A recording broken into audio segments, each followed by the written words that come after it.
What's up, everybody? Thursday, finally here. Some say the best day of the week. You know what I'm saying? Thursday, we got lore stream, pre-stream, detractor beam, and that should be a very full and meaningful day.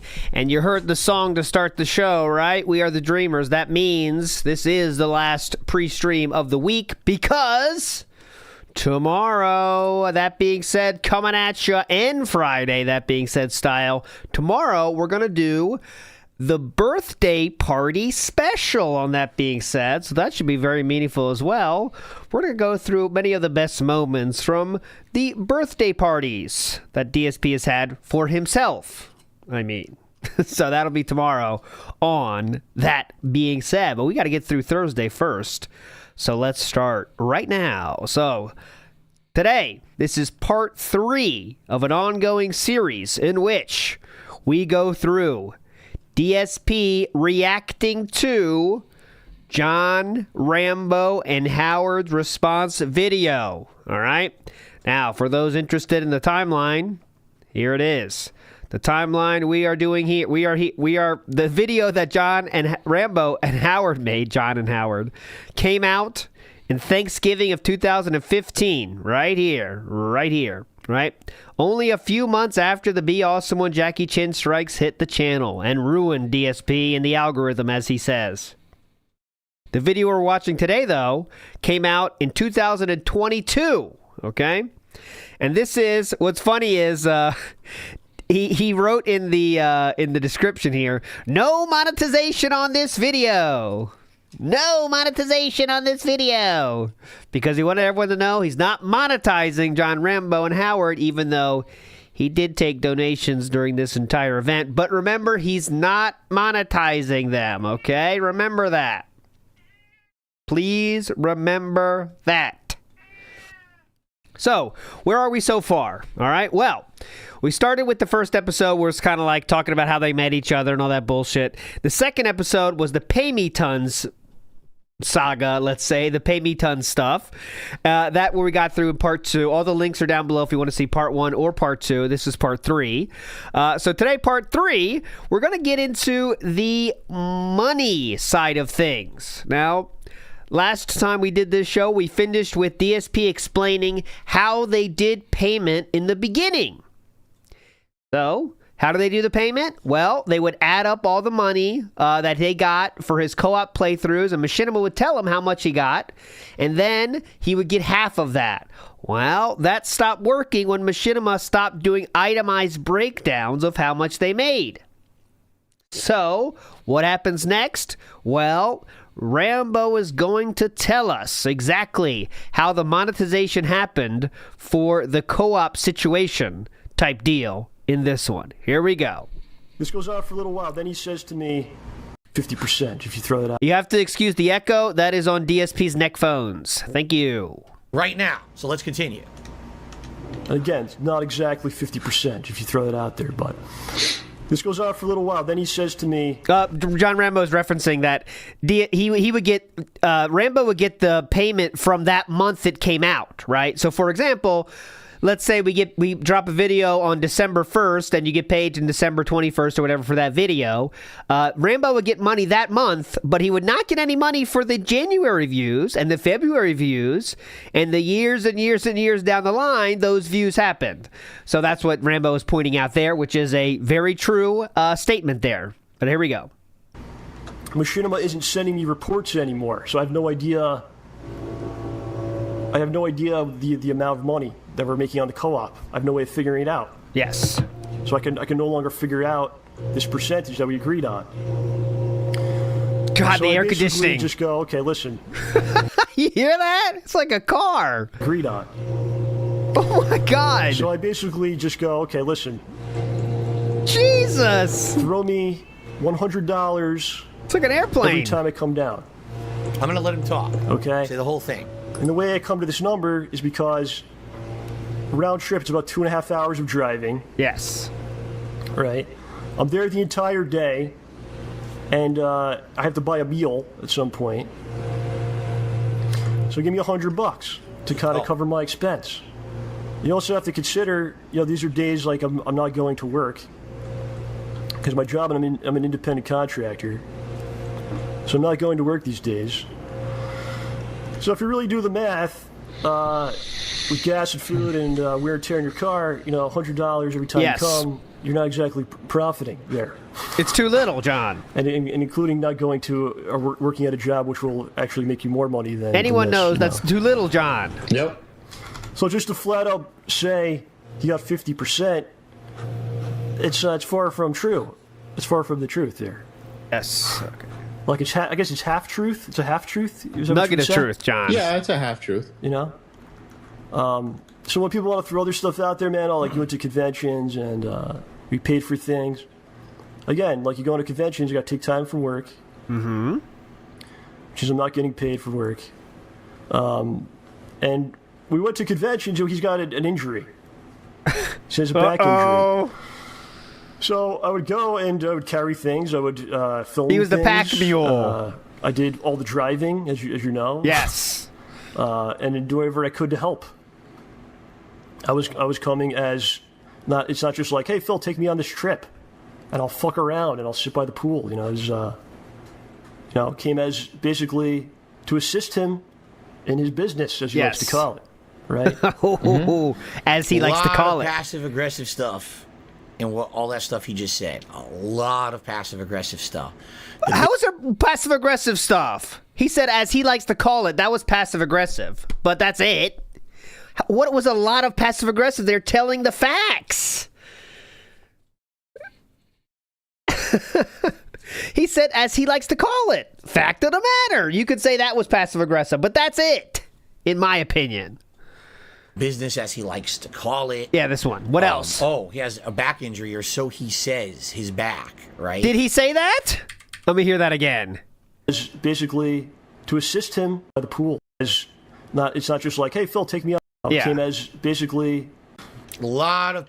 Well, let's hear this back crap. And we went to conventions. He's got an injury.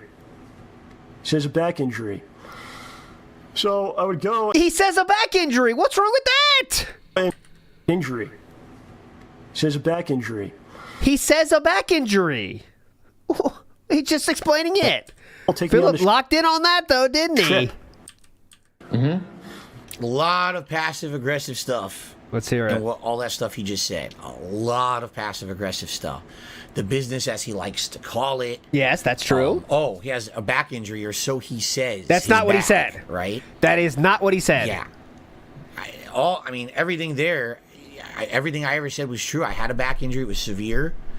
The thing is, I'm very, very good at hiding pain. Oh, look right? at this. You guys couldn't tell in my videos back then. Half the time when I was sitting around Yes, we could. We could hear from the swaying. making a vlog, I was in shooting pain up my leg, numbness. Okay. It was bad. All right. I had a business. I was paying taxes. I was doing everything like you have to do with a business. Well, but it's funny, all these insinuations, right? Oh, yeah, what he calls a business. That back injury he has and stuff. That's basically what he's saying by saying that stuff like that, okay? Now, I will 100% confirm everything he just said.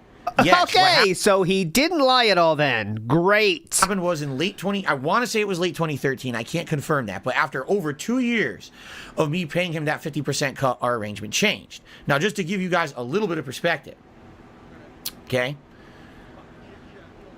1 month, okay? We're texting back and forth, I believe. And John's like, hey, I'm just curious. Did Machinima send you the report? Because actually, I'm kind of hard up this month. I need some help. Can I get the money a little early? I was like, yeah, no problem, man. Right. Let's try to figure this out. No problem, man. So I get the report out, and I'm doing it. It was like the middle of the night, okay? Here we go. I'm doing it, and No problem, man. I don't know if I fucked up, all right? I don't know if we just had a really, really good month that month. I can't remember. But I remember doing it in the middle of the night, and it was like an exorbitant amount of money for both of us, split down the middle. It was like a ridiculous amount for a co-op. It was the most we'd ever made on a co-op by far, by like, I'm not kidding, like double. All right? Okay. And I'm looking at it, and I'm like, could this be real? Did I fuck up? So I'm doing, it's the middle of the night. I'm tired. I'm fucking it. I'm probably fucking. Sounds like some excuses then, huh? And here, I have to play this one. I love when I have a chance to play this one. Where is it? But I mean, isn't it your honestly- job to know? Thank you. it up. Who cares, right? I'm doing the math again. I do it again. It's the same. I was like, so I don't think I fucked up. I just Yeah? think something happened. Maybe that particular playthrough got giant ads on YouTube for some reason, giant views for some reason. I don't know what it was. You know, I Irrelevant. don't know why. Irrelevant. There was a time when we did. It might have been. Nah, I don't know if it was. But I know that we did a Family Guy playthrough, and that playthrough had inflated views, and we got overpaid for it. But I don't know if that was it. But anyway. Just throwing things out there that mean nothing. Oh yeah, there was also one time they paid me too much for inflated views, but I don't know if that was the case. This case, anyways. Okay, go. Yeah. This one time where he really needed the money, and I said, okay, I'm going to send it to you, okay? So I send it to him, all right? 5 minutes pass. I get a frantic phone call. He goes, Phil, I think you made a horrible mistake. He goes, I think you sent me too much money. This is ridiculous. There's no way. I was like, no, John, I just did the math like 3 times, and that's really, you know, Right. what you're owed for this month's work. He goes, no. He's like, there's no way. There's no He goes, way. There's no way that's the amount. And I was like, no, it really is. And he's like, I feel guilty taking this much for the playthroughs we did this month, you know? And what we're doing, we're fucking around. We're sitting around playing video games. He's like, we made Yes. this much money. I was like, John, Correct. listen, I want you to know something. I don't even care if I fucked up. I make good money. This is complete bullshit, trying to make him seem like the good guy here. Oh, John, I don't even care if I fucked up. I don't even care if I fuck up. Then why did you agree to $100 a weekend then if you knew how good it was? Better than that. How ridiculous $100 was to pay him for a weekend. If you knew how ridiculous, how little you cared about it, why was $100? Oh yeah, that's perfect. Yes, $100, definitely. That makes sense. Okay. Listen, I want you to know something. I don't even care if I fucked up. I make good money here. You know, not only are we doing this co-op that's making crazy money, because these were the great years of YouTube when ad revenue was rolling. I told you how much money I used to make back then, insane amounts. And I said, there's so much money I'm making. Dude, I don't care. Just keep it. I don't even care if I fucked it up. Just keep it. Right. You Okay. need it, dude. I'm your friend. I know this is kind of fucked up that it's a business relationship. We even have to talk about it. Just keep it. And he was happy, you know? So to me, when he's bringing this shit up in a video like this, it's like, it couldn't have been further from the truth of this. He's making it sound like it wasn't a good situation. It was a crazy good situation, man. What? And he was so happy doing that co-op. I know he was. We had so much fun, and he was actually able to do things financially because he was making good money doing it. You know. And it really irks me. It really irks me that he even talked about this in the video when he says, "Oh, I was treated fairly, but now I'm going to talk about this for a long time like I wasn't." Okay. Now, the second half, he's talking about the $100 a week, okay? So, in late 2013... There we go. Remember this when we get to the second part of this. How what he just said. I don't care about money. Oh my God, I don't care if I fucked it up, Rambo. Then why did you calculate it 3 times, by the way? But, okay, let's pretend we don't care about money. We're throwing Rambo money whenever he wants. We don't even think about it. All right, remember this. Go ahead. I think really I can't hurts me. confirm this, I don't have the data anymore.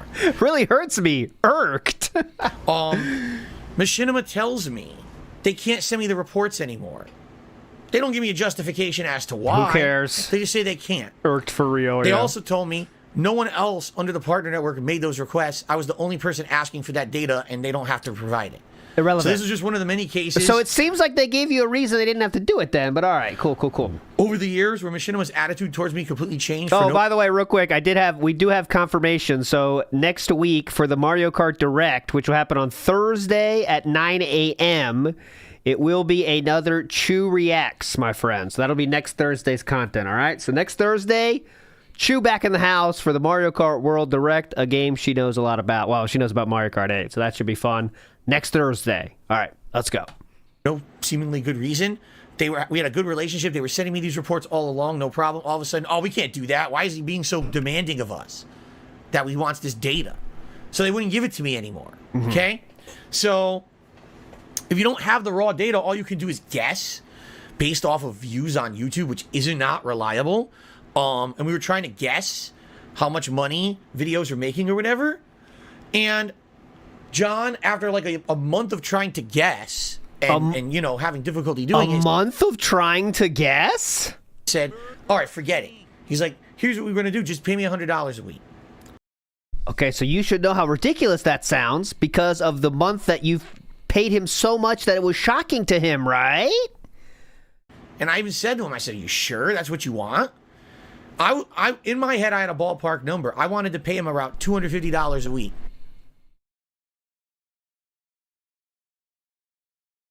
Interesting, isn't it? In my head, I wanted to pay him $250 a week. Let's hear that one more time. I don't want to take anything out of context. In my head, I had a ballpark number. I wanted to pay him around $250 a week to come do it. I wanted to pay him $250 a week. So, if your friend comes to you and says, I'll take $100 a week, think about how cool of a friend you have a chance to be if you say, no, I'll pay you $250 a week. But Philip chose not to do that. What he did, because it was Smart Guys, the commentary show, and it was all the co-op we were doing, and I knew that he was driving. I knew it was gas cost involved both ways. He lived in New York, the state. I live in Connecticut. There's exorbitant amounts of gas cost there. Probably he was paying $20, $30, I would think, every couple of weeks for gas just for the trip. Okay? So $100 seems pretty fucking insane then, huh? Pay him more. That was the ballpark number I had in my head. It was around $250 a week. Okay? And he said, no, I just want the 100. Okay. All right. That's our... You don't have to accept that. You can pay people whatever the fuck you want. They can't block your PayPal when you send it to them. Agreement. We're going to do the 100. By the way, I never offered him the 250. I got to clarify because now it's not. Now I'm misconstruing it in the wrong way. Bullshit. Bad on you, Phil. Bad. Yes. Thank you. Phil. I got to call myself out on bullshit from now on. Definitely. Bad Phil. I didn't offer him the 250. He said 100 and I said, where do I sign? Where do I sign? 100? Oh, hell yeah. Where do I sign? Yeah. Come on. It's way worse.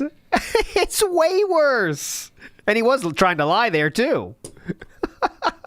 100? Yeah. And remember he tried to say that bullshit about, are you sure, John? Are you sure? That's all bullshit. John Rambo said 100. He said, okay, sounds good to me. Sounds good to me. Nibbity in the house says, does DSP only get greedier as he ages, or is there an era where he's noticeably at his worst? He has so many bad moments like these over the years.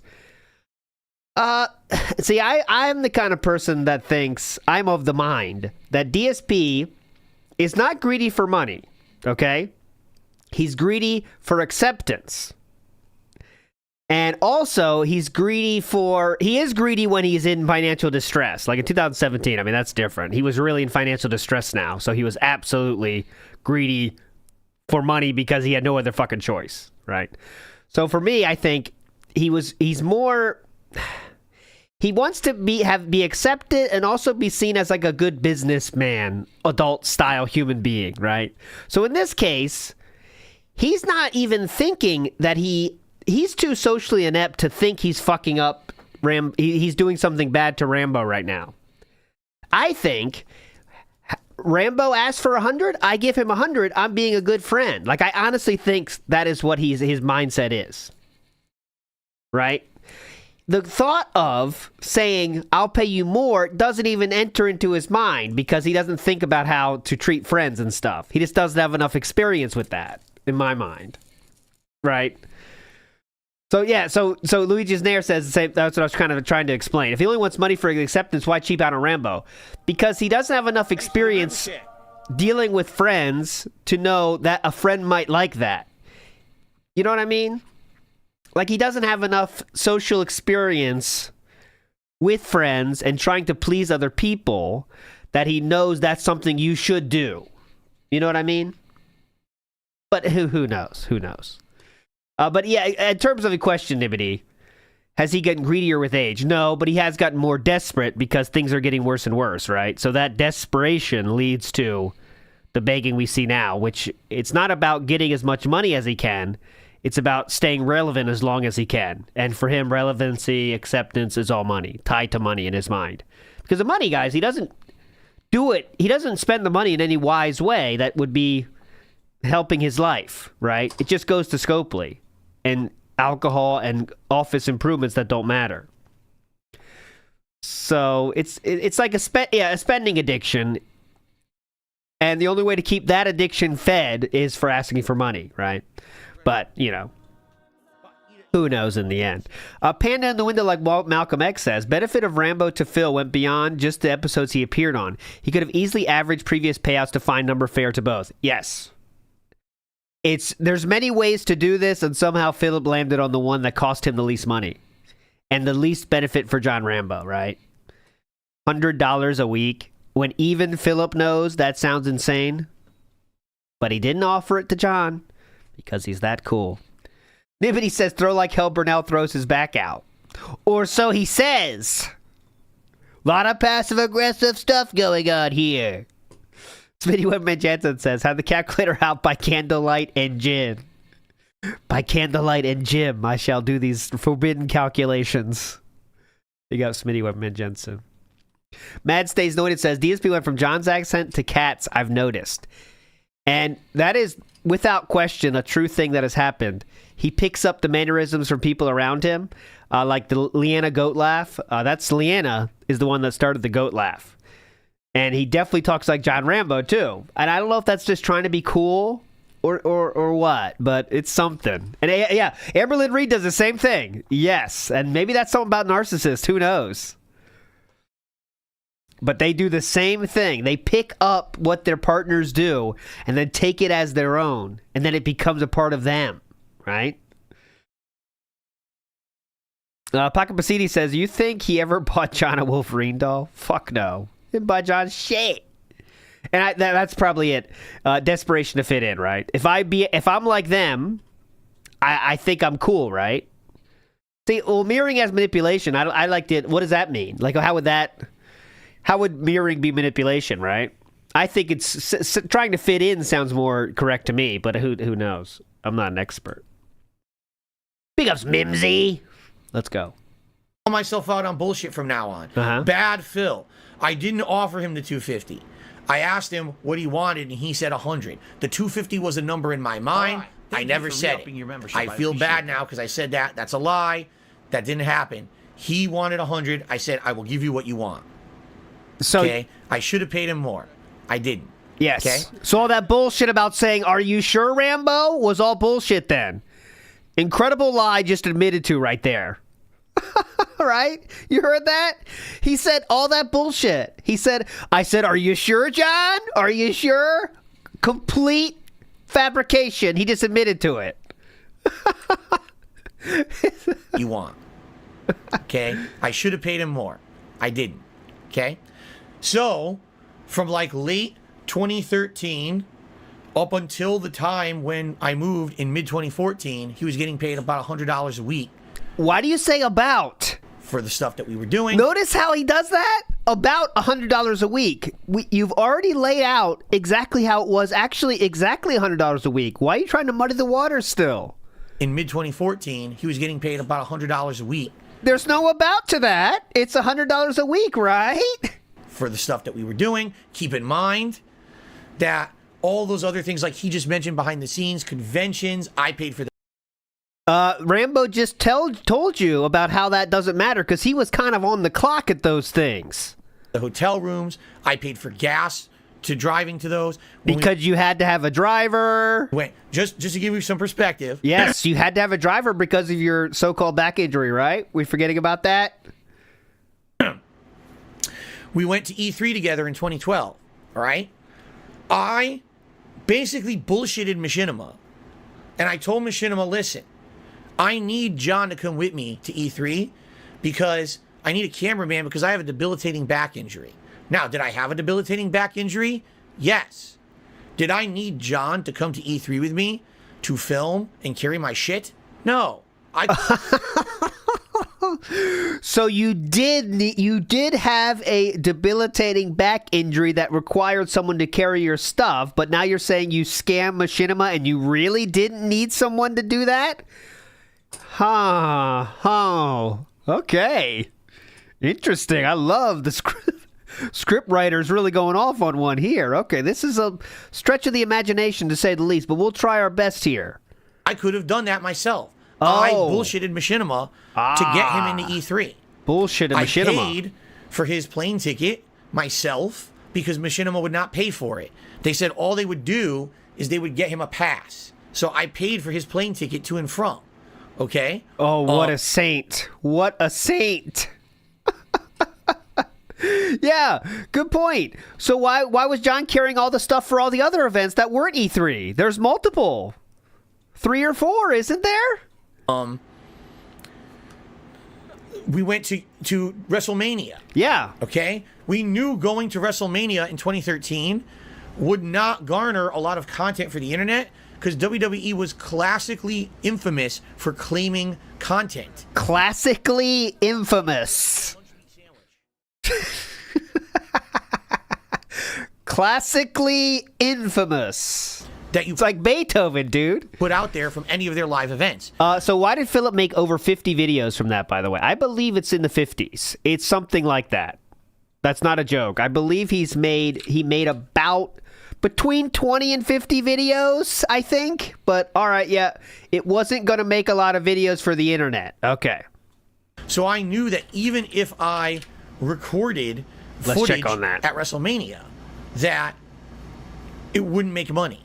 It wasn't, in my mind, that was not a business trip. That was a fun trip for friends. Okay. So why are you bringing it up now? For the gas, he drove. I paid for the hotel room. I paid for the WrestleMania 29 has 33 videos. So he definitely knew he wasn't going to make a lot of money. Those 33 videos would net him 53,000 views. So, 12 years ago, it's not a ton of money, but it's not nothing either. And it's definitely more than a little bit of content you created there. But okay. Cool. I paid for the gas. He drove. I paid for the hotel room.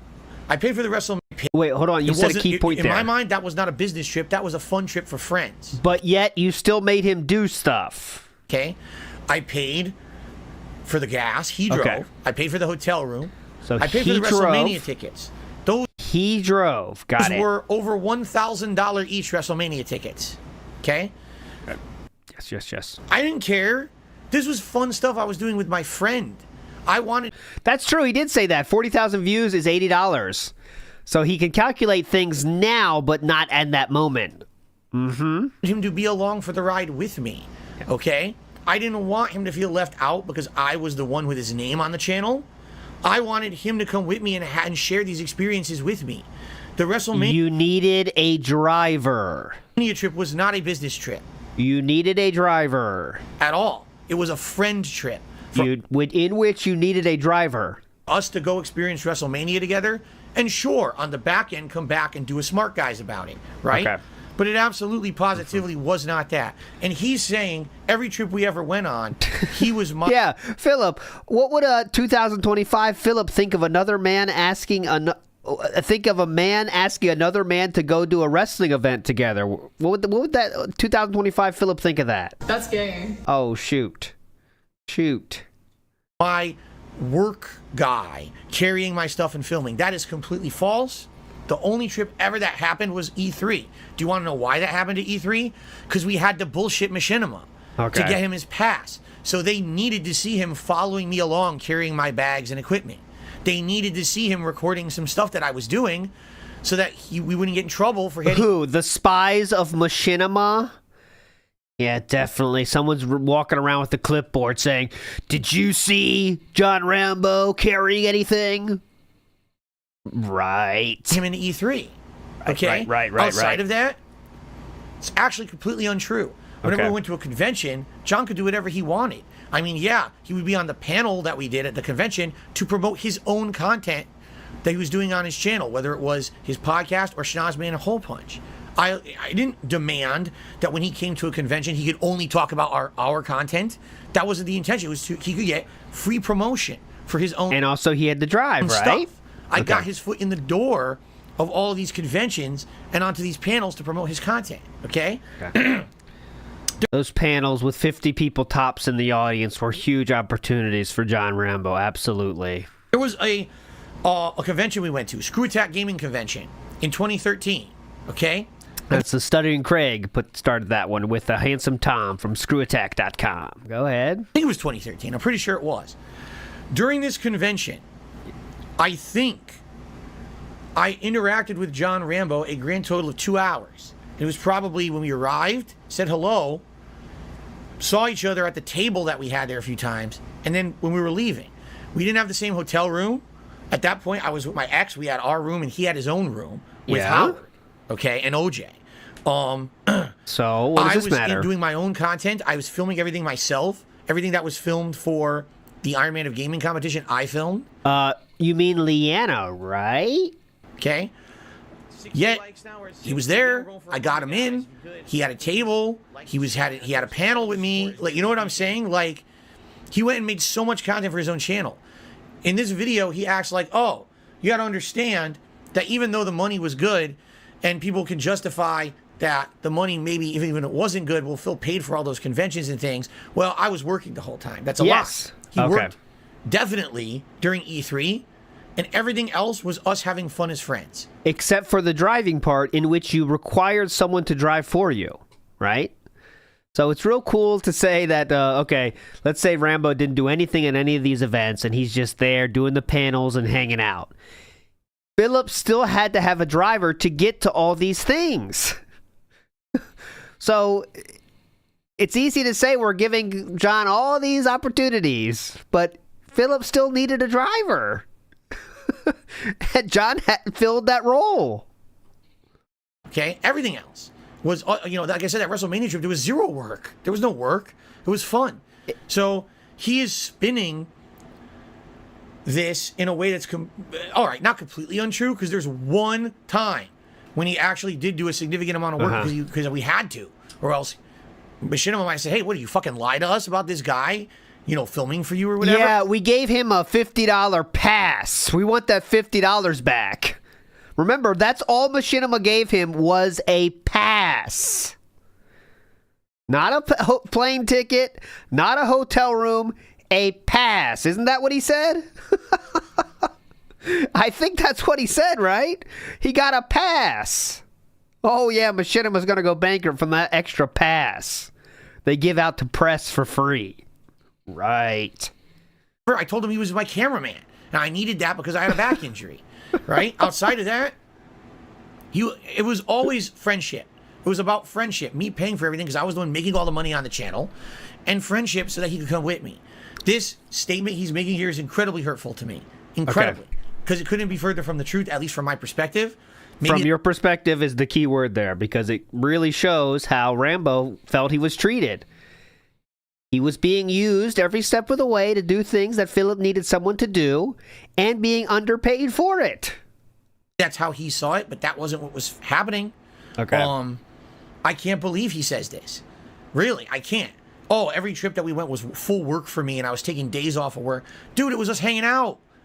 He does have to take time off work, though. You understand that, right? Or no? Paid for everything because you were taking time off of work to do it. You wanted to go. You agreed to all of it. Like, why is this an issue later? Right? Anyway, that's all I have to say about that. I'm actually really hurt by that statement that he makes there. Because I'm sure he would also be hurt by the fact that Philip came up with a number to pay Rambo, which was $250 a week. But when Rambo said 100, he said, please sign me up for that hundo. Did not say a word about the number he thought he wanted to give him before they talked. I think Rambo would be pretty hurt about that, wouldn't he? That a supposed friend decided to lowball his friend, his working companion. Very cool. YoungBeat666 says, Mystique from X-Men with Pignosis. He is OP. Oh, definitely. Matt Stays Doden says, I robbed the Machinima casino. Yeah! Got their final chip.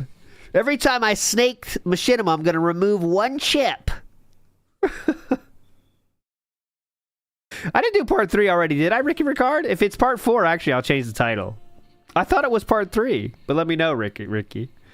We definitely didn't do this part yet, though. I did check on that, but maybe the number's wrong. That really makes it feel like all those times we had to get there that were friendly, and I was doing my best to make sure that he could share in the fun of everything that I was doing as a result of being a YouTuber, that he would be part of it because I wanted him to be part of it because he was my best friend at the time. I really felt like this is like him just saying none of that mattered at all. None of it ever mattered. It was all bullshit. He didn't care. And I don't believe that. I think that this is a video of him trying to, like I said, Go ahead. with Howard, create kind of hit piece against me. And this is a messed up situation where he's trying to downplay all the great times we had that were not. This is part 4. You guys are correct. Part 4 coming at you. I'll change the title. Changed. Let's go. About being monetized. We're not about him filming, doing work for me. It was about us being friends and me paying for those fun times to happen. And he's like, oh, that's not a factor. Okay, you know, whatever. You can believe me. You can disagree with me and not believe me. I don't care. I'm just getting it off my chest. Okay. Well, thanks for that. So again, it's not me. That wasn't me complaining about like I should have gotten this or should have gotten that. Because he never did. It's just like again, it gets out there. He got half of what's made, but there's many more details in there that you know are not given. One final thing about it, because they're going to move on and start talking about Project 7 now, I believe. By the end, those last few months that I was in Connecticut and I was paying him the $100. Not that this even matters. Oh, so why are we saying it then? Just doing basic math. Okay, our co-op stuff had completely fallen off. By the time you left, games. There wasn't many big games coming out. We were just weekly doing co-op, and between smart guys and the co-op stuff we were doing and the money that those videos were essentially making from Machinima, I was paying him more. That $100 I was paying him a week was actually more than what was being made on the videos. Right. So he was coming over, and we were doing content for the sake of just doing content and having fun. And I was paying him more money than I was making. I was losing money on the co-op. Now we say this at the end there, roughly. Okay. Okay. Roughly. All you gotta do is look at the decline of my channel over the years, and you'll see the viewers go boo all the way down. And yeah, those views monstrously declined on that stuff around 2014. But I wanted it to keep going. Right. And that's why I kept paying him. Okay, that's why you paid him the princely sum of $100, which was $150 less than you wanted to pay him in your mind, because Rambo lowballed himself and you accepted it. Very cool. It's this, man. I'll spend all day on this. Probably Here we go. And that went on for a long time. Years, right? Years of underpaying him, right? But now at the end, we didn't make enough, so it's cool. Definitely. Big on this topic. All right, Project 7 is next. Try to keep it down as much as we can. Well, we got to touch on Project 7 because, again, there's things said publicly. Thanks, editor. That kind of need to be, addressed. So, Project 7, man, the version we were involved in. Oh. Tell us a little bit like how it started, Howard, man, because those are your guys, you know. Actually, guess what? What? The food is here early. Okay, it says great. Order complete. Oh. Yeah, it just got delivered. So, I guess we're taking a break. Sorry, John, gotta eat. Because I ordered the food to show up at like 4:30. It's 3:51. It's already here. It's 40 minutes early? I guess let's we're not watching this, don't worry. End the video. If you're watching this on demand on YouTube, apologies, because I was not expecting to end it there. But it's actually time to end. All right, fuck this. We got the point. All right, part 3. Now we enter Project 7 time. Yes. I know how many of you were waiting for this moment. Project 7. Fike says, 2025 Masters, bullet to the head. Today's DSP stream. Well, we'll see. We'll see. I'm wondering about the pre-stream today. My biggest question is, are we going to find out who it is today, right? Who's the smart guy's guest? Who's taking John Rambo's place today? Here we go. Oh, yeah, good point. He said between 4 and 4:30. It got there at 3:51, 9 minutes earlier than expected. Most people would be like, oh, sweet, early, Philip says. Aw. He wasn't Phil's friend, he was Phil's assistant. Yes, Matthew, and that's exactly how he was treated and felt he was being treated. But there we go. Hello, everyone. This is part 3 of DSP reacts to the John and Howard response video from November of 2015. If you haven't seen the first 2 parts, man, lengthy, pretty detailed, going through a lot of stuff. I don't think my only pause on that it's Cog is because Ralph and Cog are like feuding right now. So it'd be kind of weird if Philip gets Cog on and then Ethan Ralph has confirmed they're doing the post WrestleMania show together. So that's kind of weird. But I don't know. Who the fuck knows? I strongly recommend you go check them out here on this channel before you watch this part. This part will be starting off to deal with Project that's what I'm 7, saying, yeah. And then moving on to other topics as well. But we're going to go ahead and... I think I'll stick with the most disappointing one, and that's another fan of DSP. Let's get started. You guys ready? Wings would be, I mean, boring, but it would be semi-interesting, at least in the beginning. Might be the cultaholic guy. I do not think so, because Philip said very clearly it's going to be wild and crazy. So I don't think it's, who knows what it could be, but I don't think it's going to be. I don't think it's going to be cultaholic guy. He's too well put together, well spoken. That's not wild and crazy, I don't think. But who knows? I'll do the poll on the pre-stream. Who we think it is? What the? Here we go. Not Slayer, not PWR. Well, basically, we got together and like. Well, how do you know Andre and Paul? Project 7 time. Here we go. Are childhood friends of mine. We grew up together. Yeah. And basically, Paul, as we got older, Paul ended up going to like a film school, and Andre as well. So Andre went to a film school in California. Paul went to a film school in New York. And right around the time. Hey, there's the Metroid that we see to this very day, right there on the right side of the screen. Like I had lost contact with them, and then like one day I ended up showing up to. I just met them. You know, I go to church with them and everything else, and I just showed up at the church and we were talking or whatever. And they were, we're talking about YouTube and stuff, and I made mention about that I started doing YouTube stuff and. Talked about a little bit about you guys, you and Phil, and they were interested. So prior to me introducing, so that's Andre up top, and that's Paul down below. Andre, primarily, the vast majority of the workload of the video editing, while Paul was more of the guy who set up the shots. He was the guy who had the physical camera, the lighting, the audio, like the microphone. He was the one who did that stuff, okay? So together, they formed a group called Respect the Pact. It was a YouTube channel, and these guys had been making edited style content. Edited style. For about a year. They had 2 videos that got very popular. One was Real Life Pac-Man, where it was basically Andre being chased around by a bunch of ghosts as he followed 3D dots down an actual filmed like sidewalk. Whoa! And then he would grab a power pellet and he chased the ghost like he was Pac-Man. A filmed sidewalk? A second video, and that video was real life Street Fighter. Like what they did is they put all these effects over like people. I don't remember if it was them or not, but it was like real life Street Fighter with the energy bars and fireballs and things. It was really well done. So they had a little bit of traction, all right, on YouTube. Yes. But what it was they were trying to break out. They were wondering if maybe they could actually turn their hobby into maybe something that would be popular, get them some income, etc. And as Howard's about to outline, well, they were friends with Howard. Howard, knowing me, and he had started doing stuff on YouTube as a result of being in my stuff. There was interest to see Howard do stuff with him and his family. Interestingly enough, Respect the Pact has a video. Their most popular video has more views than any DSP video in existence. 3 million views for that real life Pac-Man video. So he started putting videos on YouTube, and then they spoke with him, and then basically put 2 and 2 and 2 and 2 and 2 and 2 together. Next thing you know, we're all wrapped up in a project together. So here we go.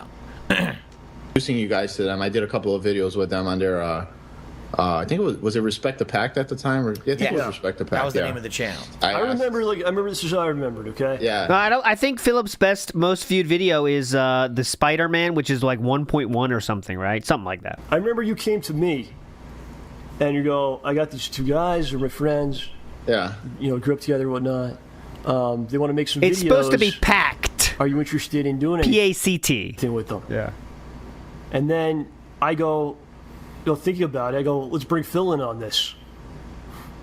Yeah. Do you remember that? Yeah. But I think when we so when we You initially was like, "Let's do something with these guys," and I was like, let's bring Phil in on it, my buddy, you know. That gets me when he says and then that. it was like, Yeah, because you didn't treat him like that, huh? When he says that, when he calls me his buddy, because that's exactly. I wish I had any buddy at all right now. I wish I had one buddy now, but I've thrown them all away because of my own behavior. But damn, I wish I had a buddy. That gets me when he says and then that. it was like, That gets me when he says that, when he calls me. Because I've bought a lot of animals around the house, but unfortunately they can't call me buddy. Still trying to train this parakeet to say it, though. Maybe one day he'll be able to call me his buddy. We'll see, though. Oh, Bunny's dead. Couldn't talk anyway. Who cares? Me his buddy, because that's exactly how it was. It was like we had this fondness to each other, and how it all fell apart. So fucked up. Yeah. How'd it fall But apart? yeah, I had nothing to do with the initial contact or How'd idea, it fall apart? when it came to doing anything edited style at all. Remember, I was just a guy who was pumping out Edited raw, style. unedited gameplay content, and every once in a while, like a video review or a vlog. That was it. Oh, Spider-Man's 3.2. Thank you, one of a kind. So, Philip does have a more viewed video than Respect the Pack. I'm debunking myself. Respect the Pack has 2.9. One of a kind is saying Spider-Man has 3.2. There you go. I have felt it. I'll take the L. Minor L, though. Minor. Very minor. I didn't have any kind of high-level expertise in video editing, filmmaking, and nor did I really aspire to do anything like that. It was actually John, Rambo, and Howard who approached me to be involved in a project with these guys because they felt I had internet clout, I had a following, and hey, we get these guys involved with something on your channel and it gets popular, maybe it can rub off on them and they'll get something out of it, which is what they're looking to do. They would like to maybe long-term do something on YouTube that's profitable for them. Okay. going to do, and it wound up being the Project 7 thing. Australian shapes tier list. I don't even know what an Australian shape is, but I'm down. I'll do a tier list about anything. I don't give a fuck. Yeah, because that was like he started Project 7 when, like 2009.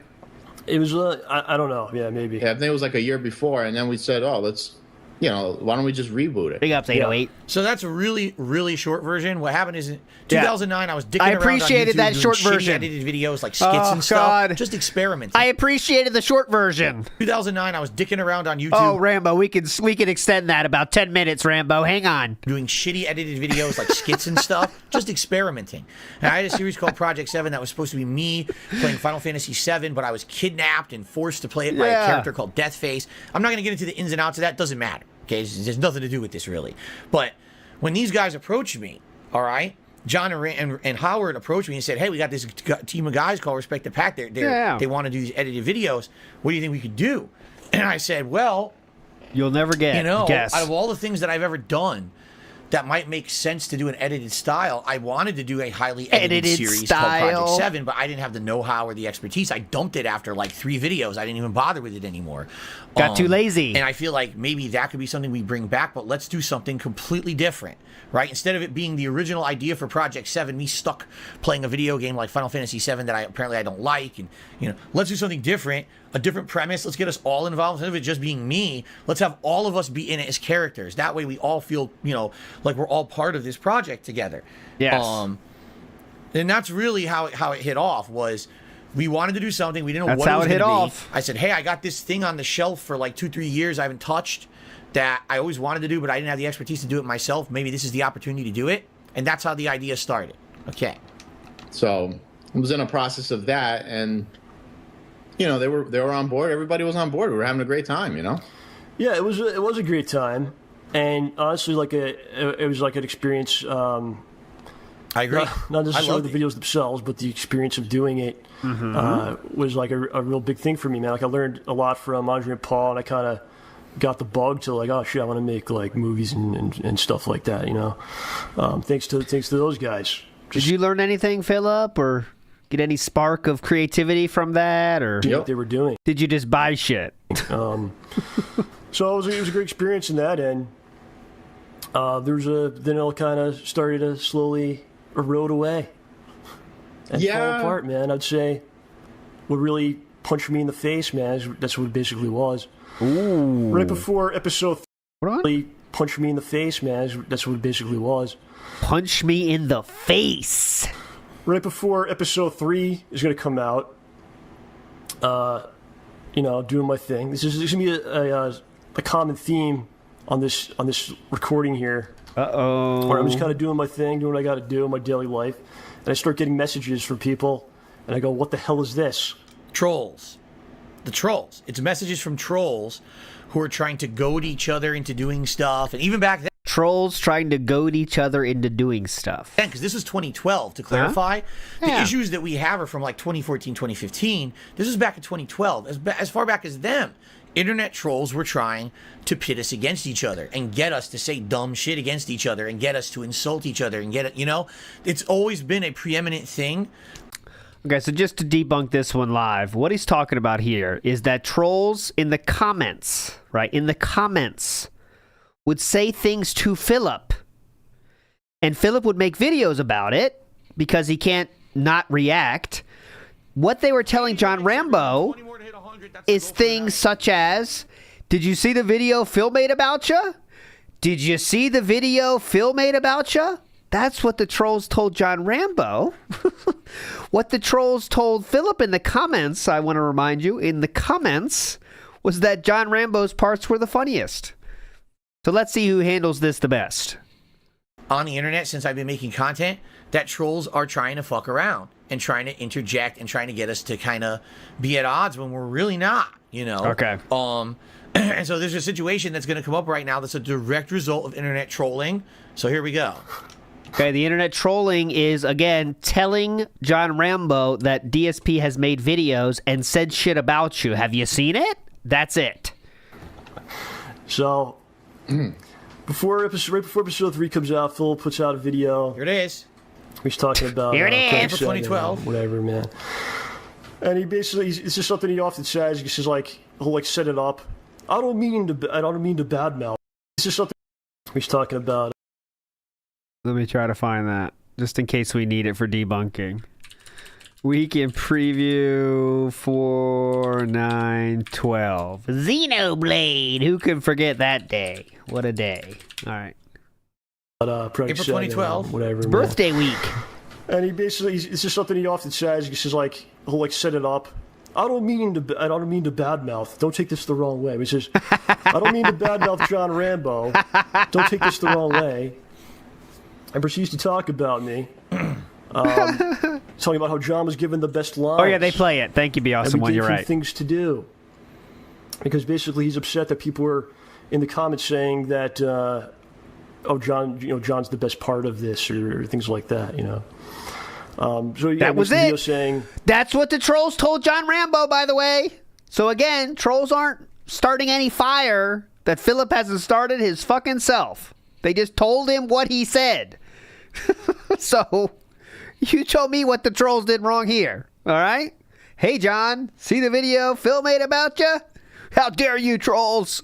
How did you do this? Same shit he said about the Pokemon. When you guys are lazy, it wasn't that he said something wrong. It was because the trolls shared it around. That was the real problem. Remember? All right, come on. Here we go. John was given things to do. He was given the best lines. One thing I would like to say, which really pisses me off. Oh God! All right, hold on. This audio is bad. You can tell this is in April, and for some reason the audio is terrible on this camera. Oh God, that was loud and annoying, right? Shit. Remember, whenever he reacts to this video, he'll say his current mic in 2022 sounds like shit too. By the way, but his 2022 mic sounds better than the one he has now. But all right, it didn't sound like that to me before. I guess I'll down. How did it sound to you guys? Terrible, right? That was bad. Oh God, can you believe it? My audio sounded like I'm gonna shit. Play it, and this video is not defensible. This video is me once again, along with what Howard said earlier on, me falling for trolls trying to trick me into saying and doing stupid shit. Yes. What happened was this was actually a calculated attack to try to get me to say something dumb about John. It was not a calculated attack. It was people sharing their true feelings. For a fact, I found out later on it was all orchestrated. They were literally trying to goad me repeatedly in video comments on my forums. They were all trying to say this shit to get me to basically definitely piss off Rambo. Okay? And I fell for it. Hook, line, and sinker. 100%. It's my fault. I'm embarrassed at what you're about to watch. I will explain after. Even though it's factually true, by the way, right? I mean, Rambo does have the funnier lines, so no one could come up with that conclusion without it being a calculated attack. It was like the Pentagon. All right, guys, 9 a.m.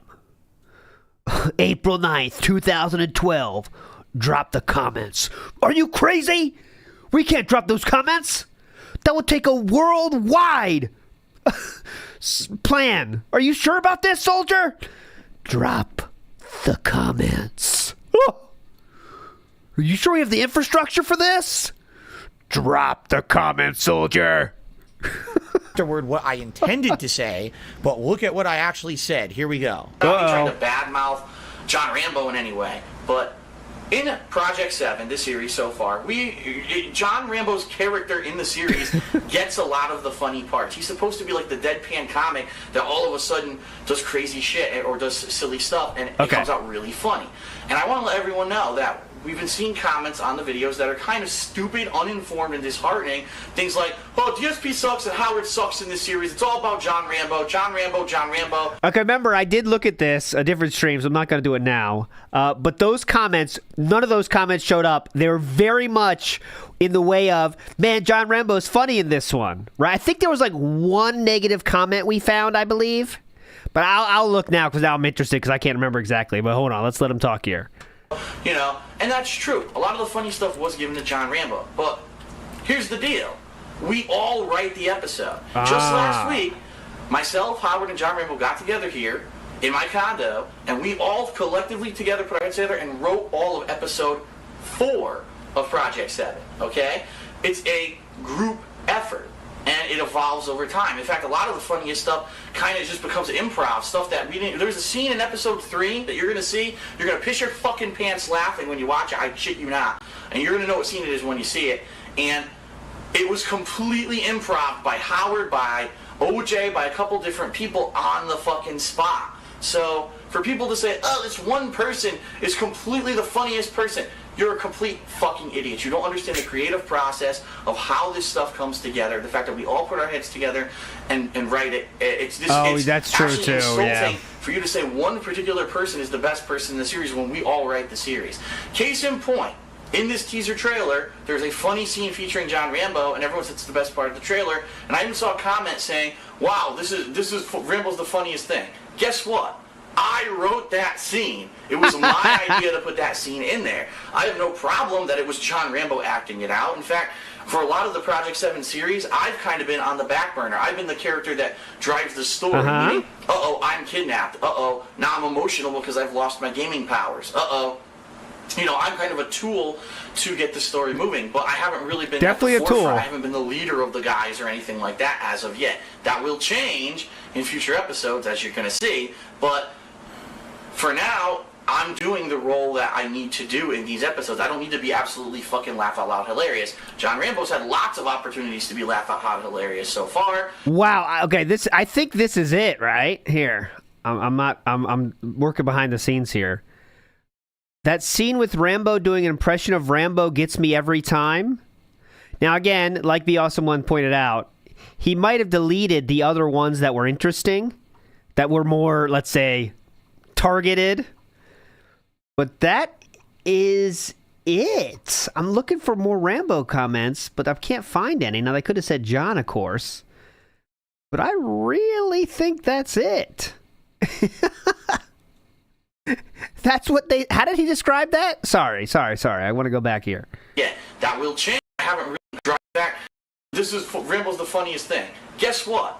I wrote that scene.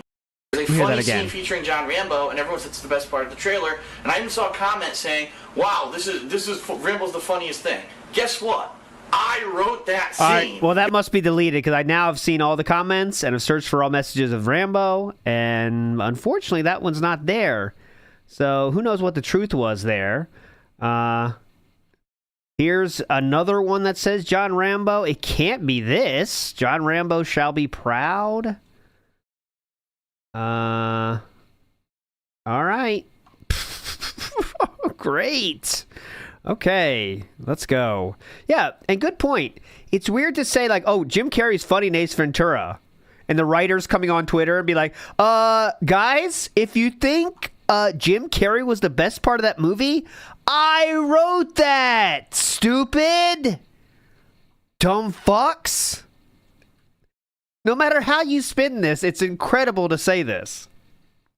It was my idea to put that scene in there. I have no problem that it was John Rambo acting it out. In fact, for a lot of the projects that Clearly series, you I've kind of been on the do. back burner. I've been the character that drives the story, meaning, uh-oh, I'm kidnapped. Uh-oh, now I'm emotional because I've lost my gaming powers. Uh-oh. You know, I'm kind of a tool to get the story moving, but I haven't really been at the forefront. I haven't been the leader of the guys or anything like that. All right, I'll stop looking. I have legitimately searched through all the comments from Project 7 trailer, and that's the only one that mentions that scene. So, could he have deleted different ones? Yes, but I really think this is the comment he's talking about.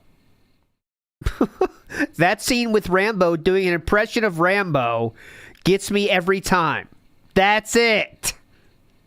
We let this comment get to us so much that we have to make this fucking cope video? Damn. Damn. I found more, Ricky. No, I think that was because he said from the trailer. That's why I'm looking only at the trailers in this case. Because there was more, but I think that was in the actual episode. This one he's talking about the trailer. So I'm looking only at trailer here. But who knows?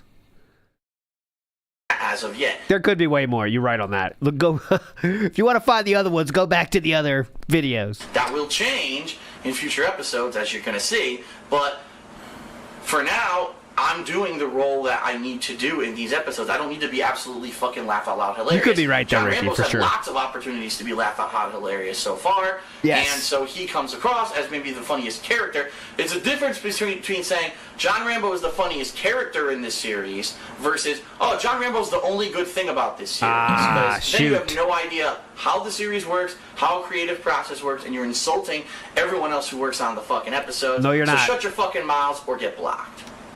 All right. Philip, any take? What's your thoughts on this? Okay. Let's unpack that a bit. Okay. First of all, why did I make that?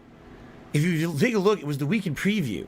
For those who don't know, the Weekend Preview used to be a weekly series that I would do that would explain what else is coming up that week, gameplay-wise, and if there was anything else, like a special event, a trailer, an episode of Project 7, a review. I would tell you in the Weekend Preview, this is when what's coming. Then it was another episode he had just to stammer on for 10 or 15 minutes for no reason, and no one even watched those videos. Similar to the Daily Wrap, kind of like that. Later but on, this was a once-a-week daily upcoming show. I phased it out because now I do a daily schedule every day up on Twitter and my channel page. You don't need a video to tell you what I'm doing for the next week. No one did even then, and no one watched it. Why am I ranting about this in the Weekend Preview, right? Because I got baited. Trolls orchestrated a situation on my forums where basically what they did is they went in there and basically started making posts on purpose to try to piss me off. I fell for it hook, line, and sinker. The posts were things such as, Project 7 sucks. And you go to read it, and it's like... Oh, my God. What a calculated effort. The work that went into creating that post. Oh, my God. Trolls back then were on a different level. What a masterful troll. How did they come up with that? Project 7 sucks. Oh, what geniuses they were back then. Damn. Trolls were good back in the day. Damn. Wow. This entire show is trash. The effects are trash. The jokes are trash. The acting is trash. The editing is trash. Trash, trash, trash. So why would you care? Say, oh, but John Rambo's really, really good in it. If John Rambo weren't in it, there would be absolutely nothing good about this show whatsoever. Okay? So it wasn't one post, it wasn't two, it was like a whole thread of these idiots coming over on my forums, baiting the shit out of me. Could I have ignored it? Fuck yes. Yes. I could have just said ban and close. Why back then I was so easy to goad into doing something stupid, okay? Good thing you learned from this experience, clearly. This is only one of many examples. Yes. All right? So, here's what I was trying to say, or what I should have said, or just never said at all, and versus what I said. What I was trying to get across here is that Project 7 very much was a group effort amongst all of our friends, you know, including Respect the Pact and all of them. Everyone put a lot of time and effort into those shows. Okay? Everyone. And I was actually offended, not necessarily as much for me, but more for Respect the Pact in general. Please. Please. Why did you defend yourself and your involvement more than Respect the Pack in the video we just fucking watched? It sounded a lot of like you defending how much you took part in that episode, and I didn't think Respect the Pack got mentioned till the very end, did they? Yeah, I need to get that. I need to get that green screen. I still have it, by the way. Because Respect the Pact was working a lot of time and effort on these shows, like tons of time. I knew they were working dozens of hours or more a week sometimes, editing these things and getting it together. Yes, and good point, Jack. It was actually really very respectful to the people he refused to even have a conversation with about payment. Couldn't make a meeting happen because we got the shits. That's coming up later, though. Spoiler. starting to piss me off. It's one thing to see it once, twice. There's threads of this on my forums about it. And like, these people are just dicks because these guys are busting their ass to try to get these episodes out. And here's some, oh, the editing sucks. Okay. Everything sucks. John Rambo's funny. Everything sucks. All right? Now, in particular, again... All right, 1548. We're going to come back here, I promise, but I want to see how much we talked about Respect the Pack in this video again. Just real quick. I don't watch the whole thing. Just the ending. I saw a comment saying... It was my idea to put that scene in there. Okay. I have no problem that it was John Rambo acting it out. In fact, for a lot of the Project 7 series, I've kind of been on the back burner. I've been the character that drives the story. You know, I'm kind of a tool to get the story moving, but I haven't really been at the forefront. I hope you're going to stick up for Respect the Pack, too, in this video, because you seemingly care about them more than yourself. I'm hearing a lot of I, though. I haven't been the leader of the guys or anything like that as of yet. That will change in future episodes, as you're going to see, but for now, I'm doing the role that I need to do in these episodes. I don't need to be absolutely fucking laugh out loud hilarious. John Rambo's had lots of opportunities to be laugh out loud hilarious so far, and so he comes across as maybe the funniest character. It's a difference between saying John Rambo is the funniest character in this series versus, oh, John Rambo's the only good thing about this series. Because then you have no idea how the series works, how a creative process works, and you're insulting everyone else who works on the fucking episodes. So shut your fucking mouths or get blocked. The very end, where he let's see, lumps them all together with everyone creating the series. Doesn't even say them by name, but remember, they're the people he worries about the most. Right, definitely. Okay, back to it. Okay. Didn't even say their name, just said everyone that worked on the series. Okay, cool. Only one of many examples. All right? So, here's what I was trying to say, or what I should have said, or just never said at all, and versus what I said. What I was trying to get across here is that Project 7 very much was a group effort amongst all of our friends, you know, including Respect the Pact and all of them. Everyone put a lot of time and effort into those shows. Okay? Everyone.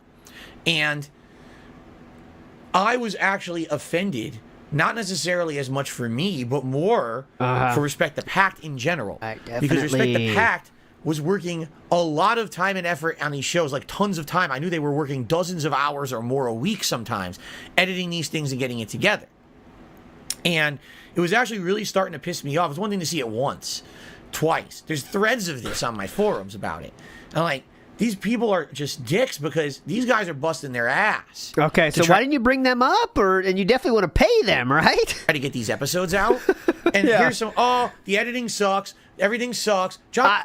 I would love to see a comment saying the editing sucks. I mean, I'm not saying it doesn't exist, but I've never seen one. I've never seen that in the YouTube comments. The editing sucks. Maybe it was on the forums in one of these calculated efforts, but... Rambo's funny. Everything sucks. All right? Now, in particular, again, it is true that the John Rambo character portrayed in the show is not completely written by John Rambo. I will tell you this. A lot of it was, okay? Not every single scene, but a lot of those scenes were written directly by John Rambo. And... Oh, well, interesting. Interesting how the story changes. Before you very confidently pointed to yourself and said, I wrote that. But now the truth comes out in which Rambo wrote most of it? Man, it's getting confusing. John Rambo had a lot of creative control, not only over his character, but a lot of input on the other characters in the show as well. I will today publicly say this. I feel that John was the best writer on the show. I feel that John was the biggest creative influence on the show. And I feel like the show would have never been anywhere as near as funny, if funny at all, if it weren't for John. Also extremely sexually attracted John. I love him in every... Oh, okay, Rambo. sorry. His input was insanely key, and The lowest probably he had paid. some of the best writing, if not the best writing, in the entire show. If you don't believe me... So again, this is a great statement of how fucked up Philip is. Because if he was already thinking these points back in the day, it'd be very easy to be a cool dude. If you want to bring it up, say...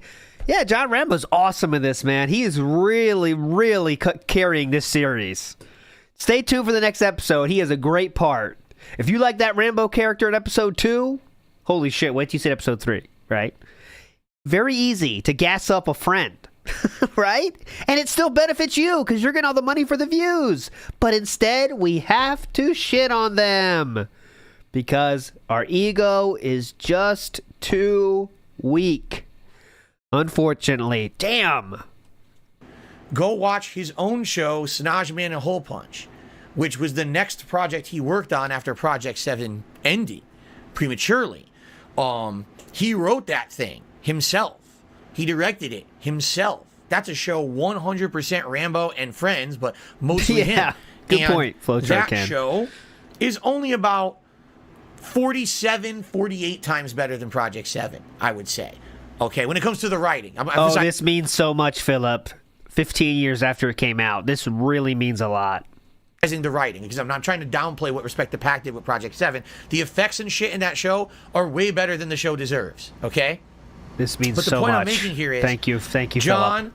absolutely is insanely creative, and I've said it before and I'll say it again. I feel like he's not only so creative, he's way more creative than I've ever been, and I wish that he would have been successful with his creative ventures. And what I mean by that is I wish more people would have watched them. I wish that he would have maybe gotten popular for them, and I wish that he would have actually been able to make a living doing it, because you could tell he loves it. You can tell that's passion for him. He's actually appreciative of his viewership, and he clearly is a creative person that likes making things. He loved doing filmmaking things. And he did win an award. By doing that, he took away from the... He loved it so much, he kept doing it after his long gone with Philip. Him and OJ made a film that won an award at some, film show thing, and he kept doing what he likes to do, which is creating things and being creative.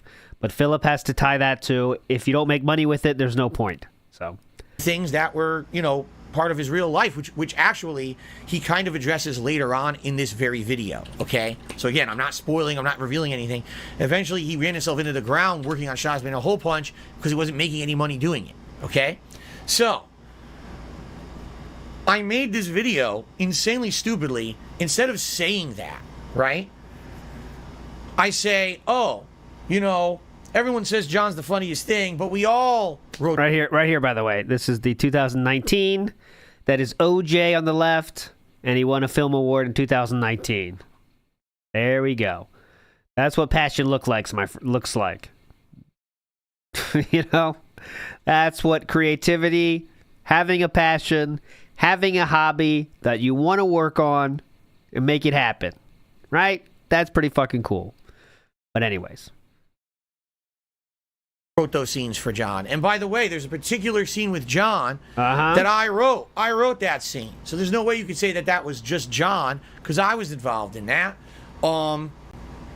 There was absolutely no reason at all for me to say any of those things.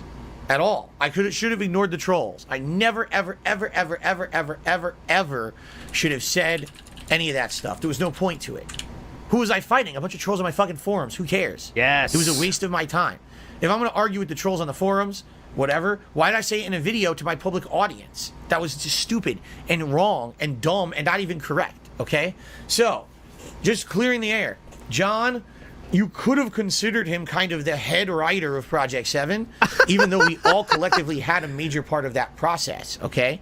Would have been cool to say that at the time, huh? But the ego's just too fragile, isn't it? There was other parts that other people had the heavy workload. For example, the filmmaking, the editing, that was all respect to Pat. For me, I was the promo man. I was the one who took... I was the guy that didn't have to do anything.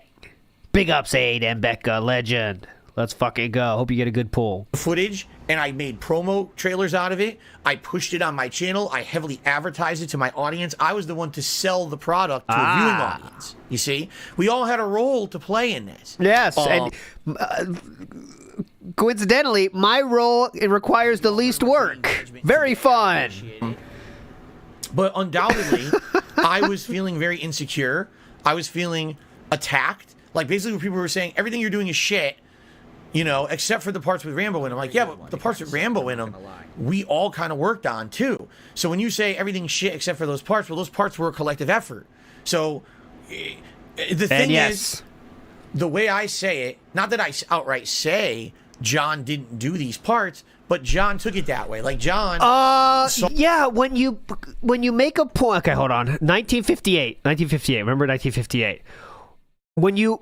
hold your fucking hand to yourself and point at your chest and say, I wrote that part. We all write. A lot of the funny stuff was given to John Rambo. But here's the deal. We all write the episode. Wait, let me see that. For time is when you see it by a couple, and it was completely improv by Howard, by... Wait, where's that part? And there's a...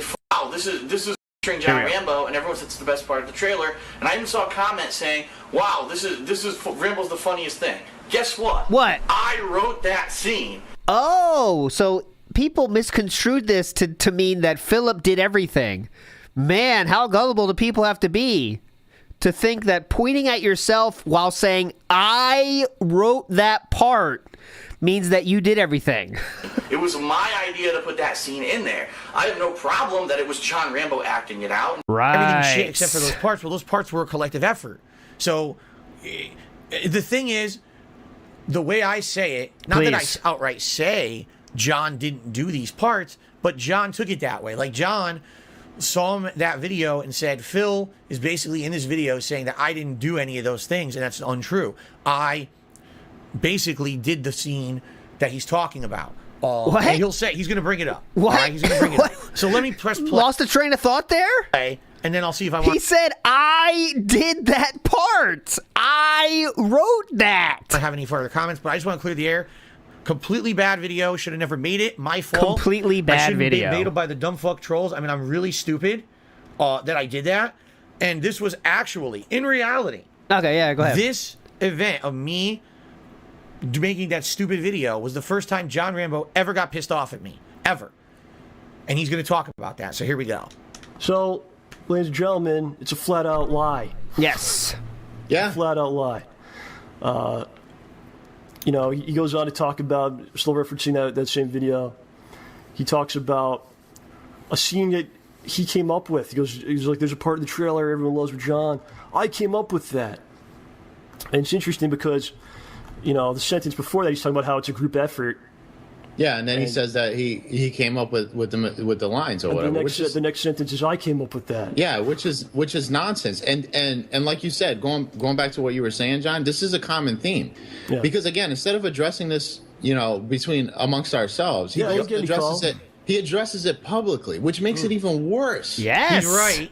Because here's the deal. I felt... Here's why that's not bad, though. I was the front man. I was the one representing the Project 7 to the public. The Project 7 didn't get uploaded to John's channel, to Howard's channel. So why did you only defend yourself in said video, right? Project 7 to the public. Okay. The Project 7 didn't get uploaded to John's channel, to Howard's channel, didn't go to Respect the Pack's channel. It went to mine. Thank you, Sissy So Mac. for me, I'm the front man. I'm the guy who's supposed to be the PR guy. I'm supposed to be dealing with this shit. I don't want to bother them with it.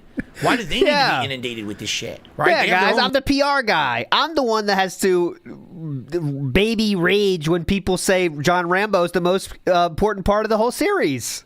Whose job is that? If not me, who, guys? When people say John Rambo's the best part of the series, who's supposed to debunk that? Is it you, Howard? No. Is it you, Rambo? No, it's me, okay? And you guys forgot that. Lives and shit. This is my job. It's not theirs. They're the ones who are taking time away from their busy lives to work on this project, and then they want to go back to their lives. They don't want to be bothered with the trolls, the bullshit. So I felt the responsibility to be the man to handle it, and then I botched it completely by doing shit like that. Okay? A real PR guy would say, well, thumbs up the comment and move on, honestly. That's the real answer. But pretend you want to make a video about it. You would say, yeah, check out John Rambo as Rambo. You will not believe this. And move the fuck on. But all right, we got to say out. Nope, I'm the one. By the way, the scenes that they're talking about are the scenes where John Rambo in Project 7, I think it's episode 3, acts like Rambo, the character from the movies. He's stabbing viciously enemies. He's going, oh, with the gun. He's going, brrr, shooting everywhere. Holy shit. Whoa. Now, this sounds funny. Was this in Project 7? This sounds pretty fucking hype. Now, those scenes, I was the one who suggested. He's still doing it. He's still doing it. Let's have a montage of scenes where John is acting like Rambo. We are still doing it. We're doing it again. Philip, you're doing it again, buddy. Let's have a montage of scenes where John is acting like Rambo from the movie. But then John took it and ran with it. And he's the one who kind of brainstormed the ideas. We all had input. Don't get me wrong. We all had input. But John was the one who brainstormed those ideas into what that montage became. Okay? So the way that I say, oh, I came up with that scene. Well, I came up with the concept. That doesn't mean that I wrote it, planned it all out, filmed it. I had nothing to do with that. I just said, hey, let's do that as the idea. You see? Again, I was feeling insecure. I was feeling attacked. Clearly. I was feeling like this is something that it was my baby because it's under my channel, right? It is. It's my project. I mean, yeah, they're all involved. It was my baby that other people came up with the complete idea for, except for making it Project 7 again. It was my baby. Okay. Which he wasn't the head writer on, which he wasn't the editor for. The only thing he did was get the money for it. So my baby, definitely. Oh yeah, it is Philip Burnell and Catherine's marriage anniversary. Are we gonna hear anything about that today? I doubt it, because he knows it's all bad if he does that, because it will be completely ka-ching festival in that fucking kick chat. For sure. So you can say it's there. It will be the ka-ching of the ring light, because everyone's going to be talking about that ka-ching if he brings it up. It is. It's my project. I mean, yeah, they're all involved for sure. So you can say it's their project too. It's our project, but at the same time, it's on my channel. Oh, by the way, on that note, on the ka-ching of the ring note, I have sent off my audio to Ludwig of my song in which he will make a video for. So I have employed the Ludwig World Order, the legend, to make a video for my song, which I finished this morning. Should be pretty fun. We'll see, though. Channel. So I'm responsible to deal with all this horse shit that's going on, and I did it horribly. I did it absolutely. No, I paid him in money. I paid him in money.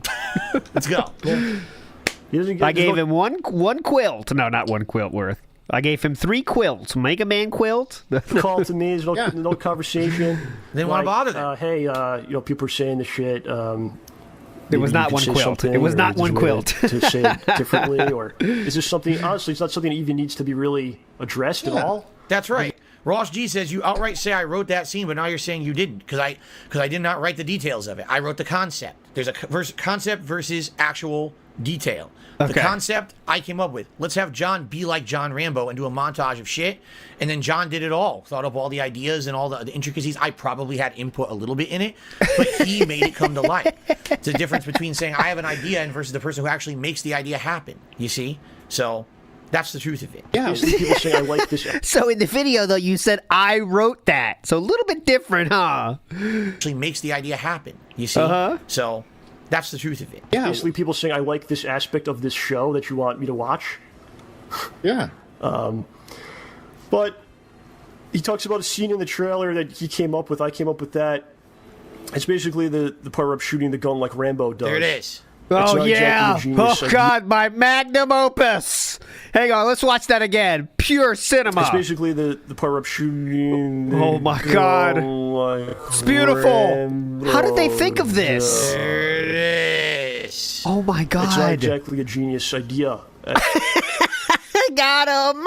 Thanks, Rambo, for clearing that up. It's not exactly a genius idea.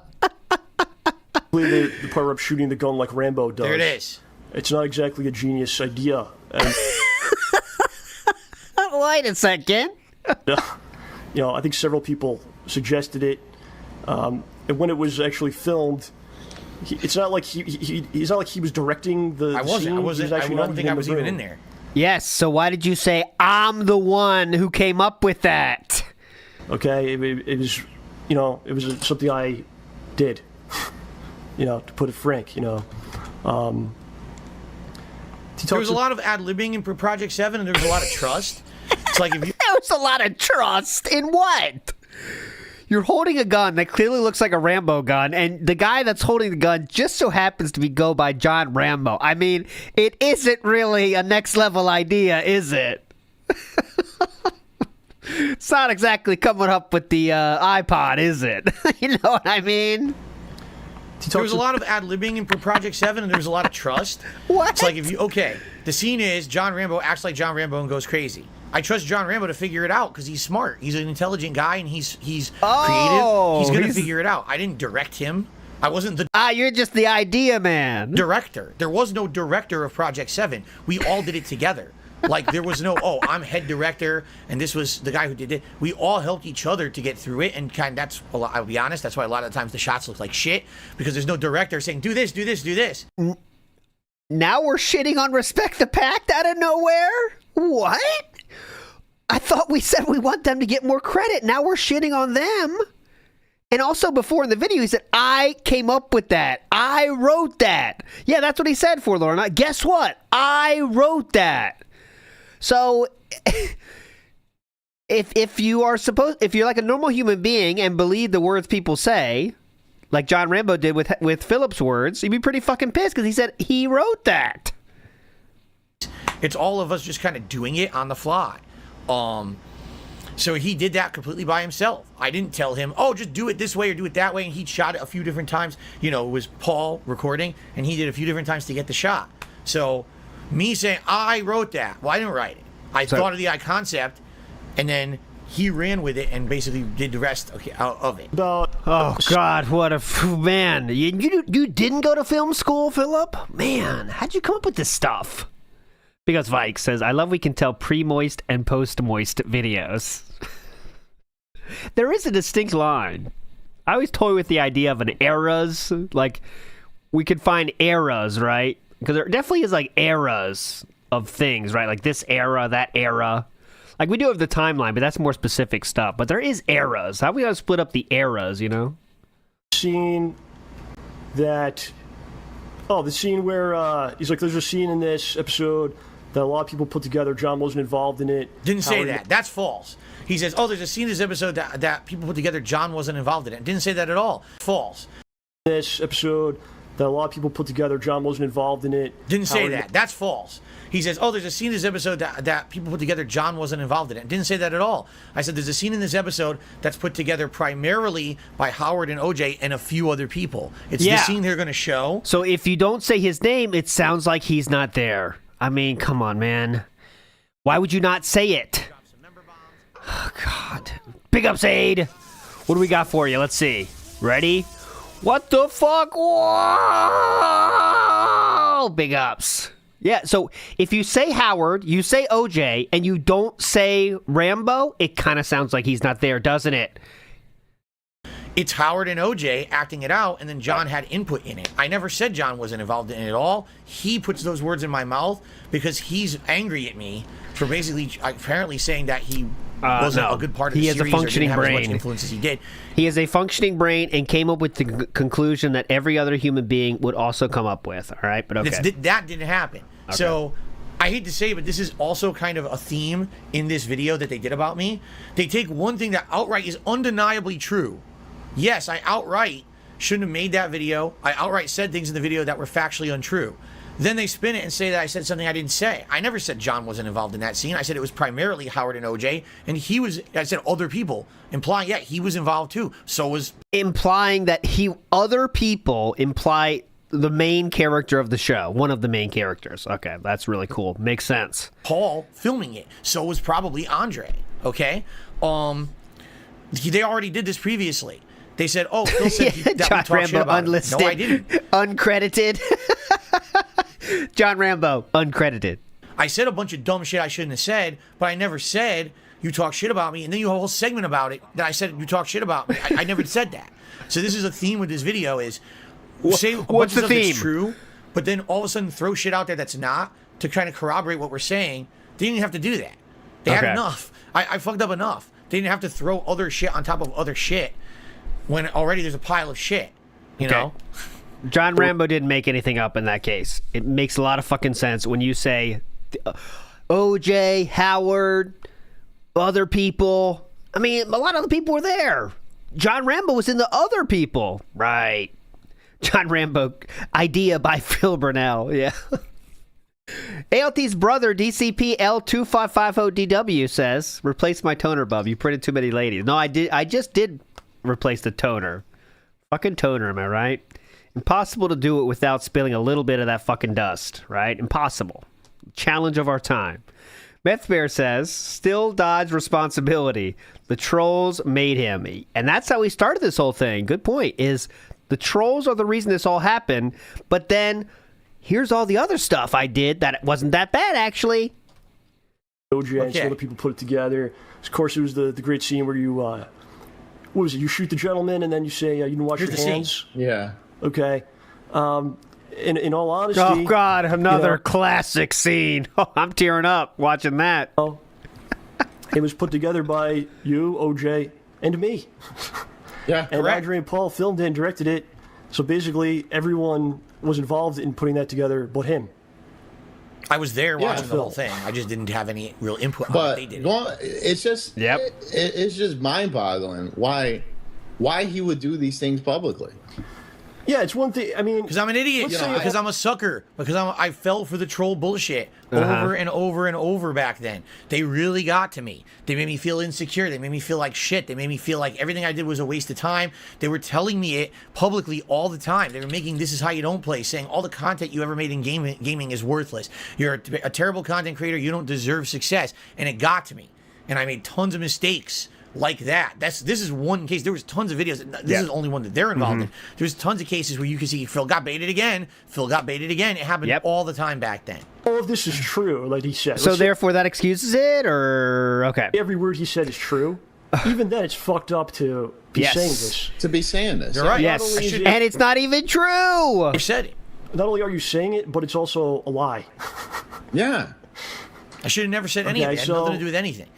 And most of it is half-truths or partial truths. Okay, let's talk about this. So, on that specific episode... You still wanted to correct Rambo a little bit there, huh? Because Rambo called it a lie, but Philip had to twist it into, it was a half-truth.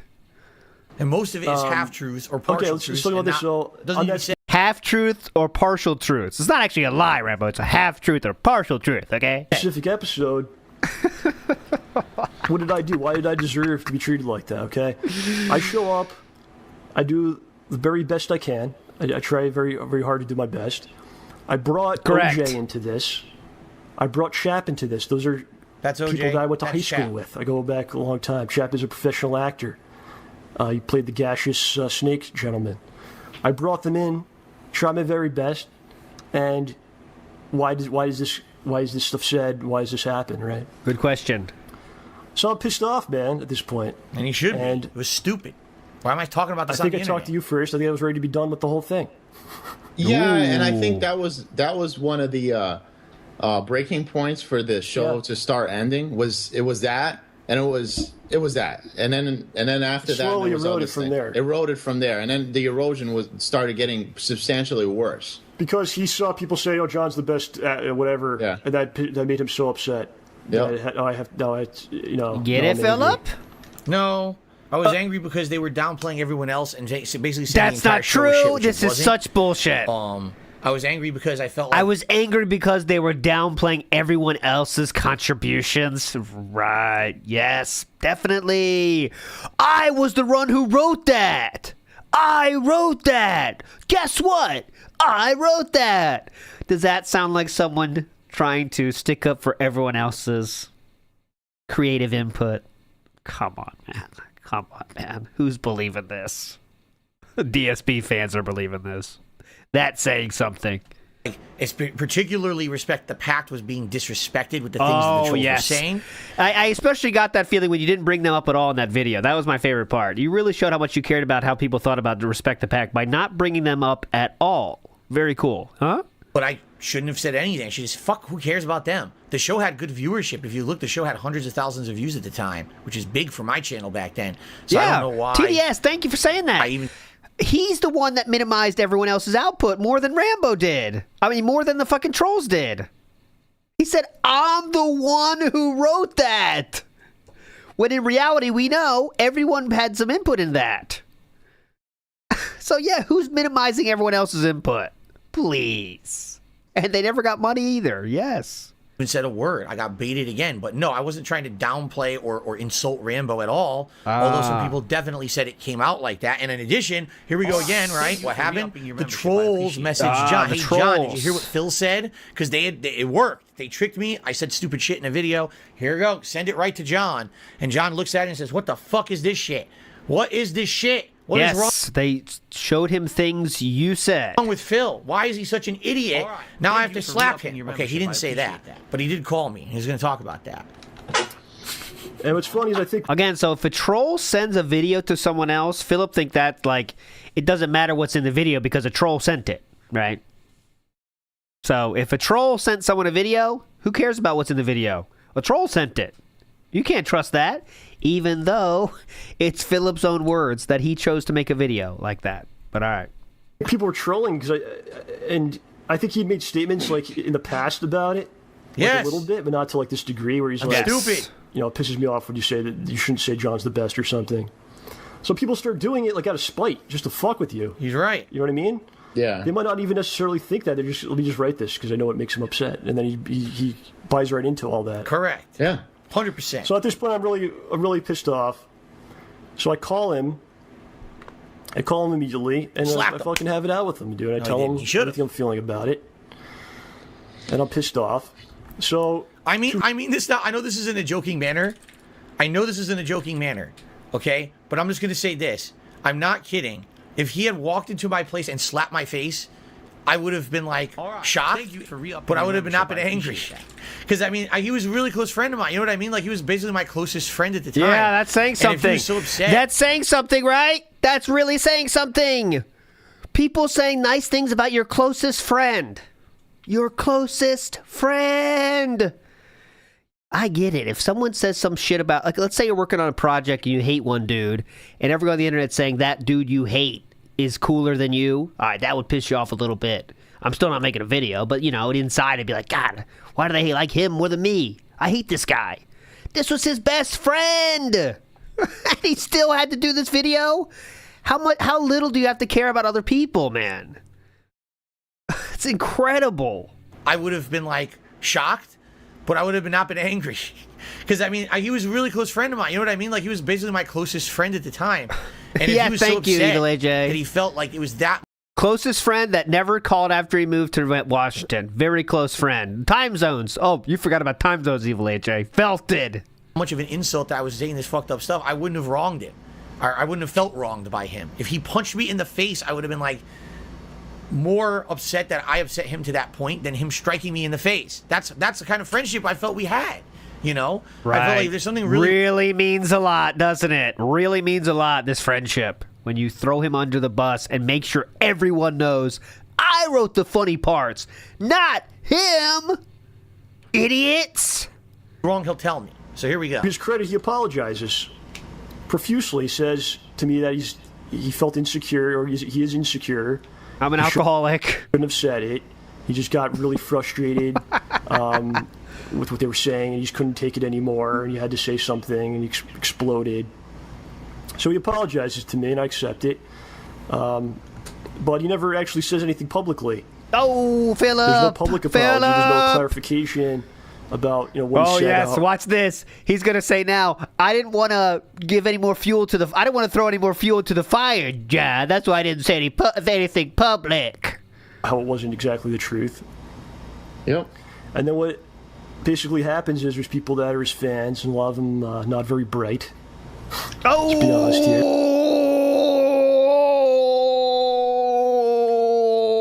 There's people that are his fans, and a lot of them not very bright. As I walk through the valley of the shadow of death, I take a look at my life and realize there's nothing left. Cause I've been blasting and laughing so long that even my... As I walk through the valley of the shadow of death, I take a look at my life and realize there's nothing left. Cause I've been blasting and laughing so long that even my... Got him. Let's be honest here. And they start shitting on me. They come at me and they shit on me because they think, oh, fucking, that's what Phil wants me to do, right? God. Wrong. It's the trolls. It's the same people who go to me. Trolls. Go to Rambo, harass him, right? This is not my fans doing this. When have I ever told my fans to go do anything like that at all? Ever. And there's been people who've been outright wronged me on the internet. Like, outright did dastardly, fucked up, really nasty shit. Dastardly. When did I ever tell them to go do anything? Never. Now, what he's saying is, Dastardly Phil's trolls. fans aren't very bright. So when he makes that video and he doesn't publicly denounce what he said, they go and attack me. It's not my fans, dude.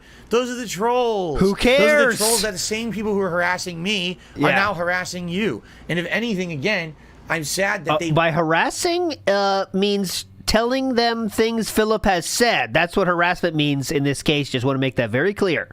Harassment, in this case, trolls telling Rambo what DSP has said.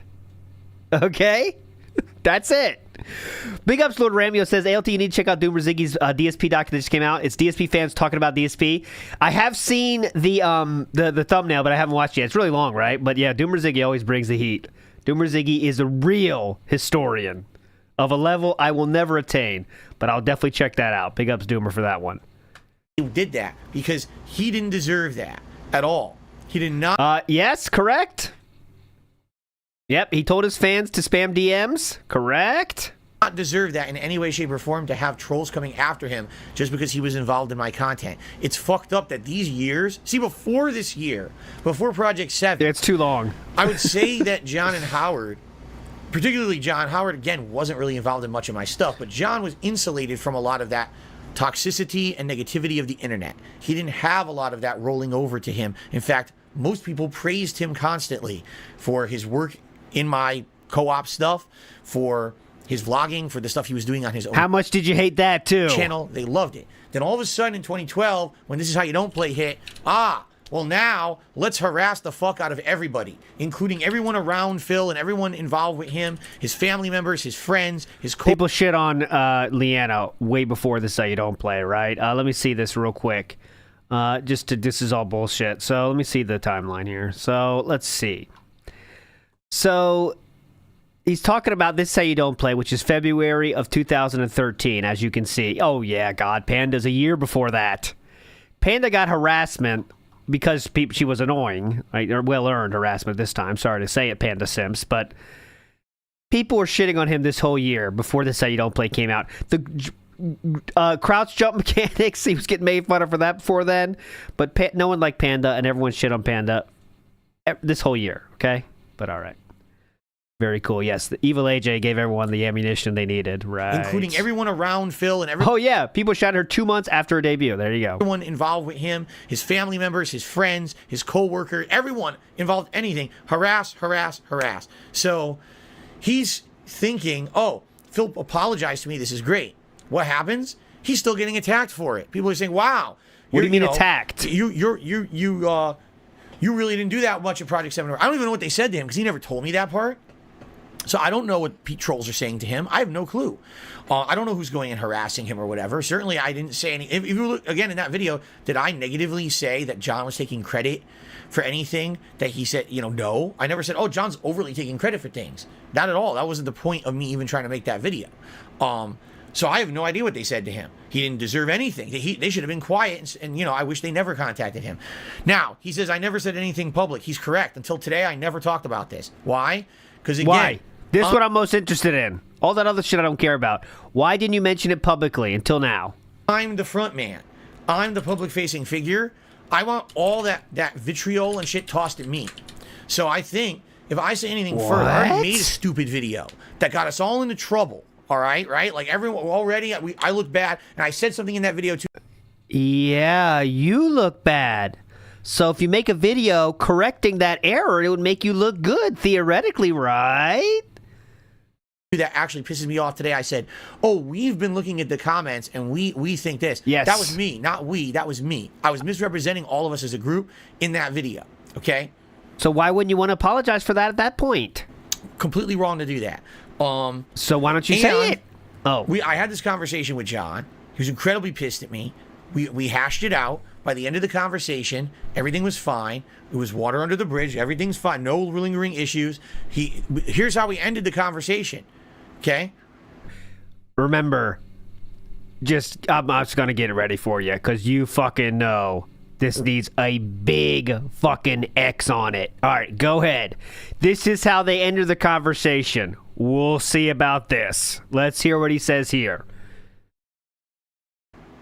Don't ever address it ever again. If you see criticism come in for the series, ignore it. If you see anything come in, just ignore it. That's what we agree. Right. So you really think Rambo's going to say in this video that why didn't you say anything publicly if you made that deal? No fucking chance that happened. So why, if that was our agreement, just ignore it. Ignore the trolls. Ignore all of it. Yeah, why definitely. after the fact would I have gone public and talked about it again? It would have actually gone against what we agreed to. Our agreement was just don't talk about it ever again. It's fucking stupid. Why are you giving attention to trolls? Just ignore it. John's right. Let's do that. So then why would I go public again and say, oh, by the way, let's talk about that subject again? That wasn't what he told me. Yeah, I mean, that's okay, you're probably right, Fluctuating Miasma. That said, like, let's just ignore the trolls.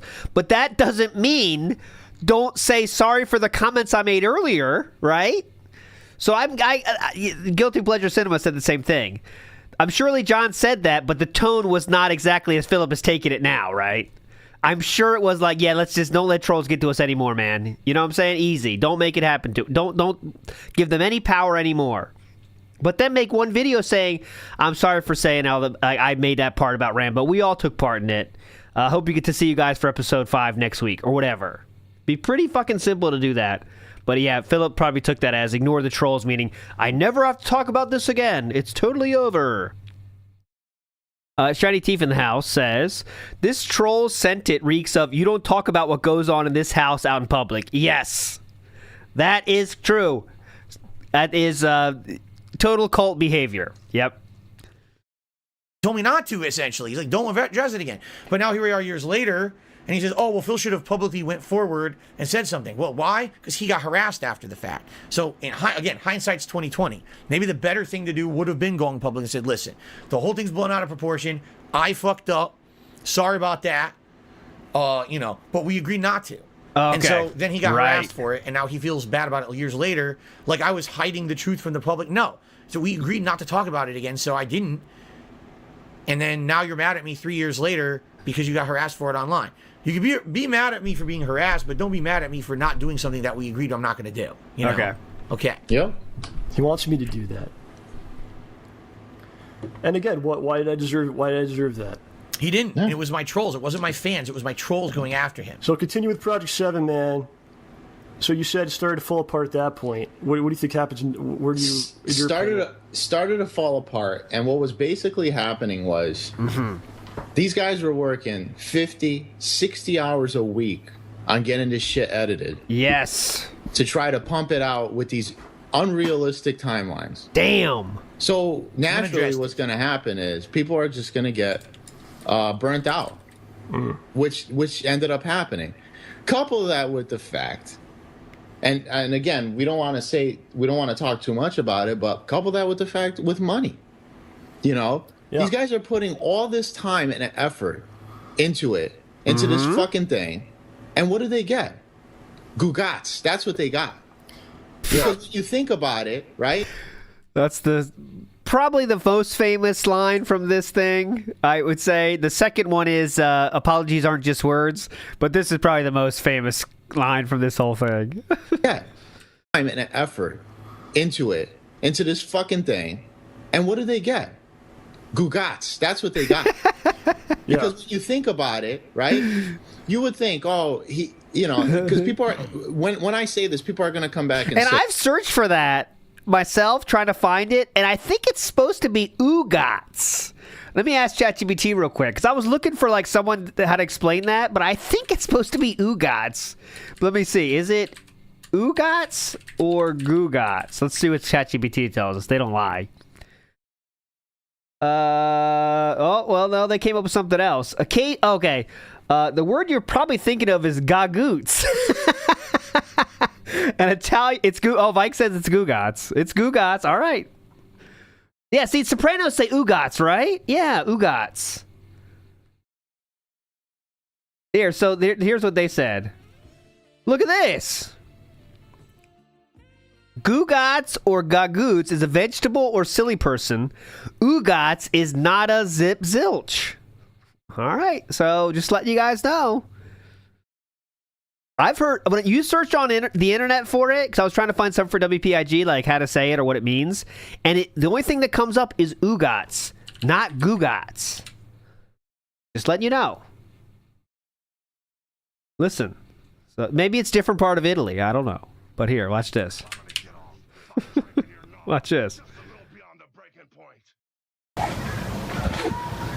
Hey, how you doing? I'm Stevie B, and the Italian-American slang word of the day is like, I trust this guy. You know what I'm saying? Ugats.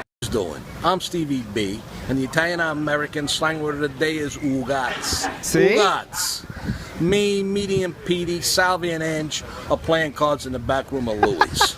I'm trusting this guy. He has the accent. He has the hair. He's walking around a construction site. Like, this is a guy you trust. I'm doing pretty good. Salvi and Ange, they ain't winning, they ain't losing. But Medium Petey, he's doing his usual Ugats. Metagon. I'm playing cards with my... I just trust this guy. He could say whatever he wants, though, and I would believe him, you know? He just has that kind of air about him. But there we go. Anyways, okay, here we go. Say, well, you know, Phil promoted their channel, and that's all they wanted. No. Here's the bottom line, right? You would think, out of the kindness of your heart, you would go ahead. Damn, man, these guys are putting all this time and effort in this thing. It's not even kindness. It's just what's fair is fair. What's fair is fair. Let me throw them a couple of bones. Whatever the case may be, throw them some money here and there. Some percentage of the profits, and this and that. So what ends up happening? John and I are talking about this. Okay. So before they because they're going to get ahead of themselves to another portion of this. We're going to get ahead of themselves here, guys. Hang on. Let me retcon this real quick. Here we go. So now I have to tell you guys the whole story, which... Yeah, pre-bunk, excuse me. Hang on, let me pre-bunk this one real quick. Hang on. You know, really is no one's business, but they're the ones who brought it up, not me. As you know, we never publicly really talked about the behind-the-scenes situation of Project 7 outside of Respect the Pack couldn't do it anymore, and I didn't find a suitable replacement, and therefore that was the end of the show, period. In this video, for the first time ever, they reveal, the reason that the show ended is because Respect the Pack wasn't getting paid. Okay? Yeah. Completely false. It really is utterly, completely 100% false. I hate to say it. This they brought up a lot of other reasons that the Project 7 was ending, but okay, yes. Is 100% baloney. So allow me to explain the whole situation of what really happened. Okay. So this was actually completely true, but we're going to find out why. Big up Joshua Clan. Says, this is why Phil will forever be weak, doesn't take accountability, won't face people he has issues with, especially if your best friend. Talk over the phone and move on however it goes. Clears the air. That's what real friends would do. If you have problems, you talk it out. But what does Philip do? Doesn't talk about shit until confronted, and then he just says whatever it takes to end that conflict and move on because he's still receiving things from that person. Right?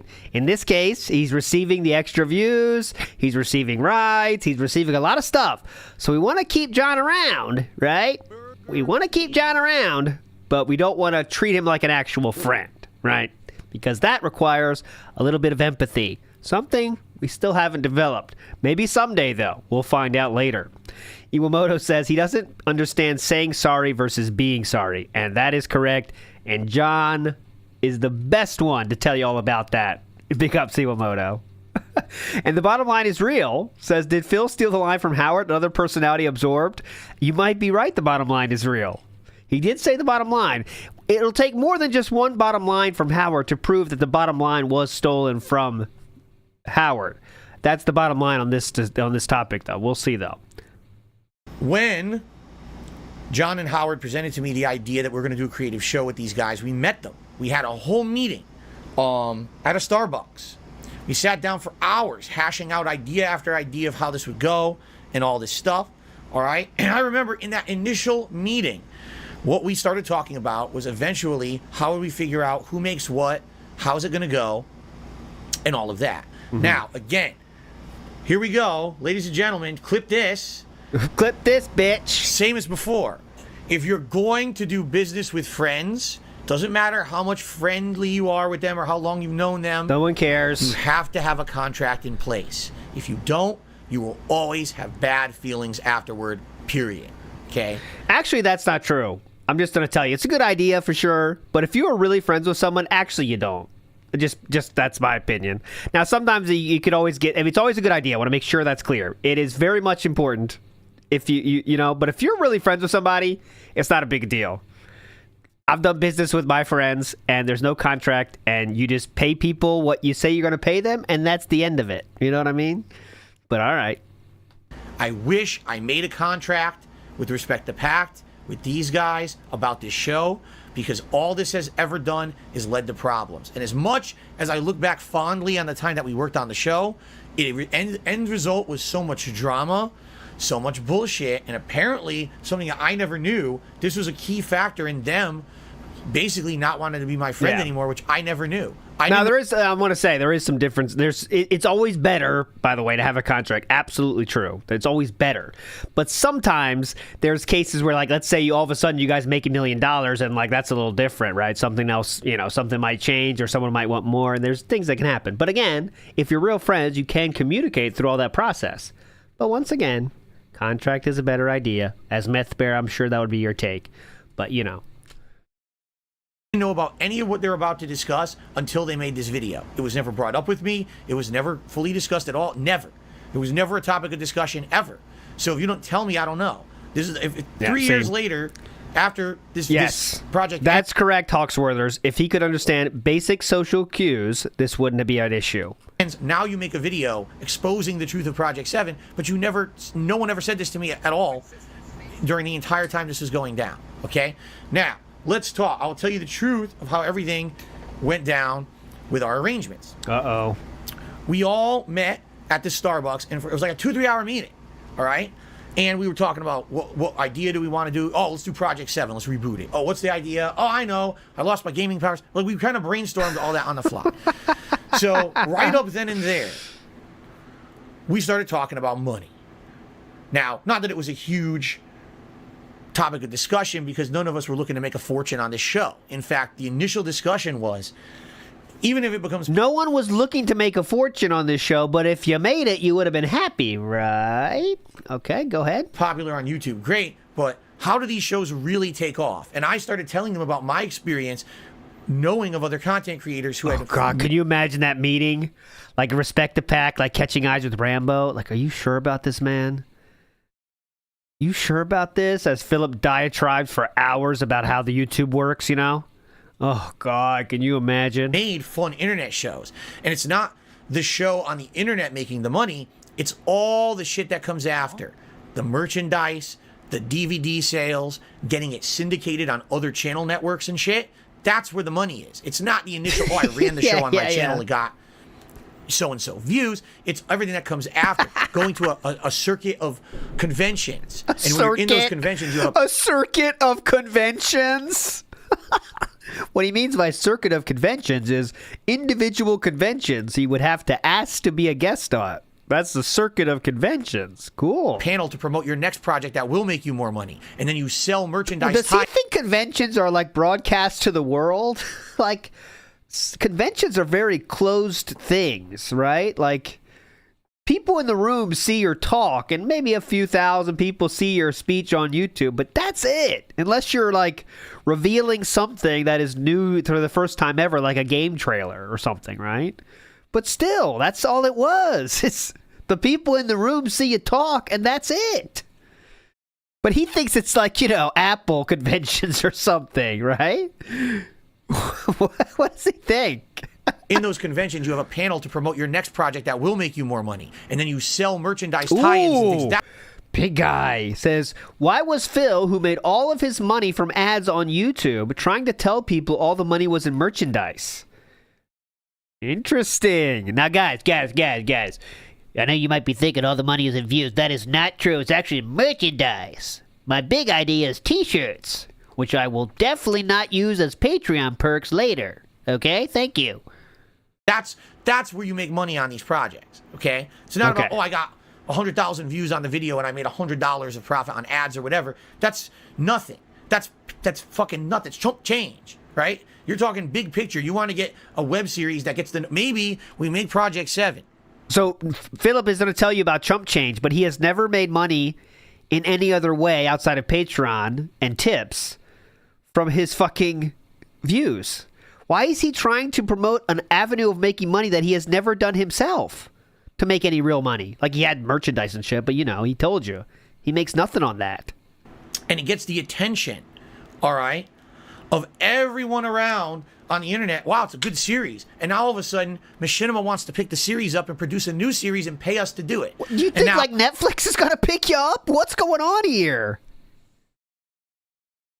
You know what I'm saying? Like, this is what happens. You get all these, sponsorship. Sponsors want to come in and run their products on the show and shit like that. That's how it works. I got Spielberg on the line. Okay? So I explained. I got Michael Bay on the line. I got Spielberg. Sly's going to play me. This to all of them up front. And I'm like, you know, and by the way, everyone's in agreement. Everyone's kind of like, that makes sense. So, you know, even though, yes, maybe some point down the road, all right, we'll talk about, let's divvy up revenue if there was ad revenue on the videos. We don't know if there will be, if it'll even be popular. Let's talk about merchandise sales, DVD sales. The whole intention was, let's just get together. Let's make this thing. Let's fuck around with it. Let's put it out there on the internet and see if it gets popular. If it does, great. Then we'll talk long-term about money. We'll talk about splitting shit up. The whole idea was we were going to sell t-shirts and DVDs. That was really it. Like, once season 1 is done, which season 1, just so everyone knows, was supposed to be 6 episodes, 5 story-based episodes, and then a Christmas special. And then that was supposed to become a DVD set that we were going to start producing and selling for profit on the internet, get the word out there, and then season 2 would be hyped up and sell a lot more and all of that. Okay? So Philip wanted to ensure he got the guaranteed money, which is the money from 100,000 views or whatever. But the guys were just going to get the merchandise sales, which were, of course, going to be way less than the money he got from those views. All right. There you go. Yeah. So, let's waste everyone's time. And if it doesn't make anything, I don't owe you guys anything. And you won't get any money in the future either. But at least we gave it a shot. That was the agreement we came to. Now, respect the pact specifically. When we first met, said to me up front in the meeting, in front of everyone, we're not doing this for the money. We're not looking to make $1 on this series. What we want is we want our channel, Respect the Pact, to get attention from the series. We want promotion. We also want to see if we can start monetizing our own content. Because as I said, they had already made 2 very popular videos, the Real Life Pac-Man and the Street Fighter video. They weren't getting anything out of those. I can see them saying this, honestly, right? Like, we want the main thing we want is promotion, but I really question them saying outright, we don't want any money from this. You know what I mean? Like, you might say, yeah, we'd love the promotion's most important for us right now. But you really think they said, Philip, please don't pay us? Right. I mean, Philip might have taken that as they don't want any money, but you know what I mean? Movie sign in the house. All you's gotta remember is that when Phil says he's telling the truth, he's actually lying. Okay? Got it? Good. Bada bing. Big ups. They wanted to get into a partnership network, but their channel was very small. No one knew about it. They wanted to be noticed. Okay? So, we agreed that what I would do is do everything I possibly could to get their channel noticed, to give them credit for the work, and also, one thing that's never brought up whatsoever in this video whatsoever, which is absolutely ridiculous that they left it out because it's completely unfair. What? I got Respect the Pact partnered with Machinima so they could monetize. That's an email. Their videos. At the time, it was not easy to get a channel into any kind of a partnership. So because you had sent to have an email. Qualifying criteria. You had to have a certain number of subscribers, a certain number of viewers, etc. Because back then, the partnerships on YouTube were all managed partnerships, meaning that company is vouching for you and your content, that you're not going to violate the YouTube terms of service, you're not going to steal copywritten content. They're vouching for you to put ads on the videos, and they get the revenue, and you get paid a flat rate. So they wanted their channel to be monetized. That was the agreement we had.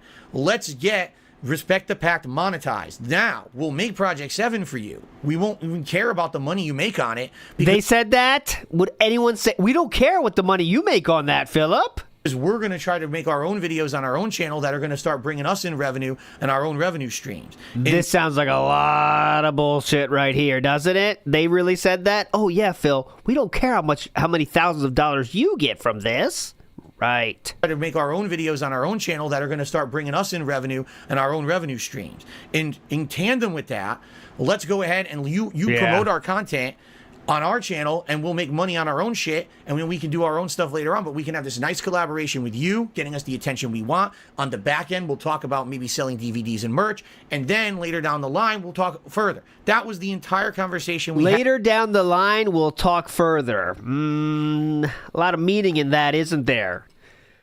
Later down the line, we'll talk further means the avenue for talking about direct payment was on the table already, right? They said down the line, we'll talk about it further, meaning they were interested in money, but down the line, doesn't it? I think. Cat. Okay? Go look. They were partnered at that time with Machinima because of me. I went behind the scenes and I talked to my contacts at Machinima, and I say, hey guys, here's a great group of guys I'm working with on a project. They're really trustworthy. They got great content. Check out their 2 popular videos. They did. Because of me, they got a partnership. All right? Now. Okay, so that's a single email you sent when Machinima was handing those things out like candy. I can't tell you how much money they made on their own videos or the partnership. I have no idea. I'm not, I don't know. I don't even know what kind of a partnership they got. What, you want to cut? Was it the same as mine? Was it less? I know it wasn't more. But I don't know what it was, right? I have no clue. I can't even, they couldn't contractually, they probably couldn't even talk about it. Okay. But that's irrelevant. Thank you. So they're now able to monetize the videos on Respect the Pact. I'm promoting Respect the Pact in all the Project 7 content, and frequently, if they had a new project or something that they wanted to be mentioned, I would mention it if they asked me to do that. Okay? If they asked me to do that!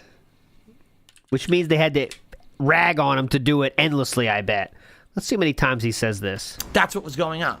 Now, as for Rambo and Howard, we never had a discussion about what they were going to make because, again, we were friends, right? So, here's what we'll do. We'll make the show. We'll promote it. We'll go to conventions to premiere the episodes. You will drive me there and carry my shit for that, but okay. Attempt to maybe sell some merch along the way, and then when season 1 is done, we'll make these DVDs. We'll pump them out. The whole idea here was that I was going to finance it all. Like, I was going to pay for everything, So if the episodes made any money, that money was going to be reinvested into the show, making merch, like making the shirts, making the DVDs. That's where the money was supposed to go. That was profit on the show. It was never, oh, well, we made an episode, and now there's 5 of us involved in making the episode. Yeah? So you take the actual money you made from Machinima on that episode, you divide by 5, and everyone gets paid. That was literally never once discussed, ever, when we were talking and developing Project 7. Well, not once. You talked about things being talked about in the future, though, and that was a part of the agreement. Now, I know this, obviously, the auto captions don't always work, and I did search Respect the Pact as well, P-A-C-T, and that was only one response. So, but I searched Respect the Pact, and there were 16 clips on DSP Gaming in the history of DSP Gaming. Now, I'm sure there was some missed, for sure. But that was it. So Respect the Pact gave 1 result. Respect the Pact gave 16 results. So that's 17 times he said Respect the Pact in the history of DSP Gaming. And that includes all these mentions in this one, too. So, you know. But it does miss some, just to be clear. But just a factoid for you. So for them to start this conversation here, saying basically, oh, Respect the Pact didn't get anything. Respect the Pact got exactly what they wanted. Literally to the T of what they asked for, that's what they wanted, and they got it. Now they're going to talk in this video about how that falls apart, all right? And I will add more to that, because just so you guys know, to prepare for today, I went through every email I ever had with Respect the Pact. I'm not going to read those emails on this stream. Right. That would be, wrong. I'm going to paraphrase as best I can, but I'm going to tell you exactly what happened from what they were telling me, okay? Let's continue. And John says, I'm going to talk to him. So what does John say? John goes up to him and says, dude, throw him some money, man. These guys, if you throw them some money, they'll continue. If not, they're going to stop. Yeah, and that's a great There point. you It's go. like anytime there is a problem, I always do address it right to his face. It's always John. That's true. So Which is not being said now. What does he say? I forgot to change the camera. Thank you. Okay, let's continue. He has the audacity to say, they didn't. I told them, or I asked them if they wanted money, and they denied it. That's a fucking load of shit. By the way, See that? I mean, Howard seems pretty adamant about this. I told them, or I asked them if they wanted money, and they denied it. That's a fucking load of shit. By the way, timeline's wrong. Oh, hold on. Well, timeline's wrong. All right, so trying to downplay what Howard's saying already, but go ahead. He's saying all this happened first. Wrong. What happened, the timeline's wrong. He's going to now go into what happened. Okay, 51 before hits. this. There we go. Again, this whole video, the timeline is so skewed, you can't make heads or tails of what they're saying. He's saying that they wanted money, so John came to me and asked me to pay them, and I said no. That never happened. Okay, not once. That's completely untrue. It's a completely different sequence of events. They decided not to be part of the show first and outright said, we're done. They literally sent me an email that says, I read it last night. It said, we are done. We don't want to be part of the show anymore. Can you please address the thing Howard just said, though, which was at the beginning of the relationship? For personal reasons. They said some of it is because our channel, Respect the Pact, which was partnered at that point with Machinima, was not getting the views and attention and making the money that they had hoped it was going to do by What being else? involved with this project. That was one factor. But then they also say in the same email, there's also other personal reasons keeping us from continuing with this project. Okay. So the email, the way it's written, is stating, we quit. We can't continue. Yes, a portion of that is because we weren't making enough money on our channel. But So instead of just reading the email, we're going to come up with these insane conclusions. Right. Come up with these.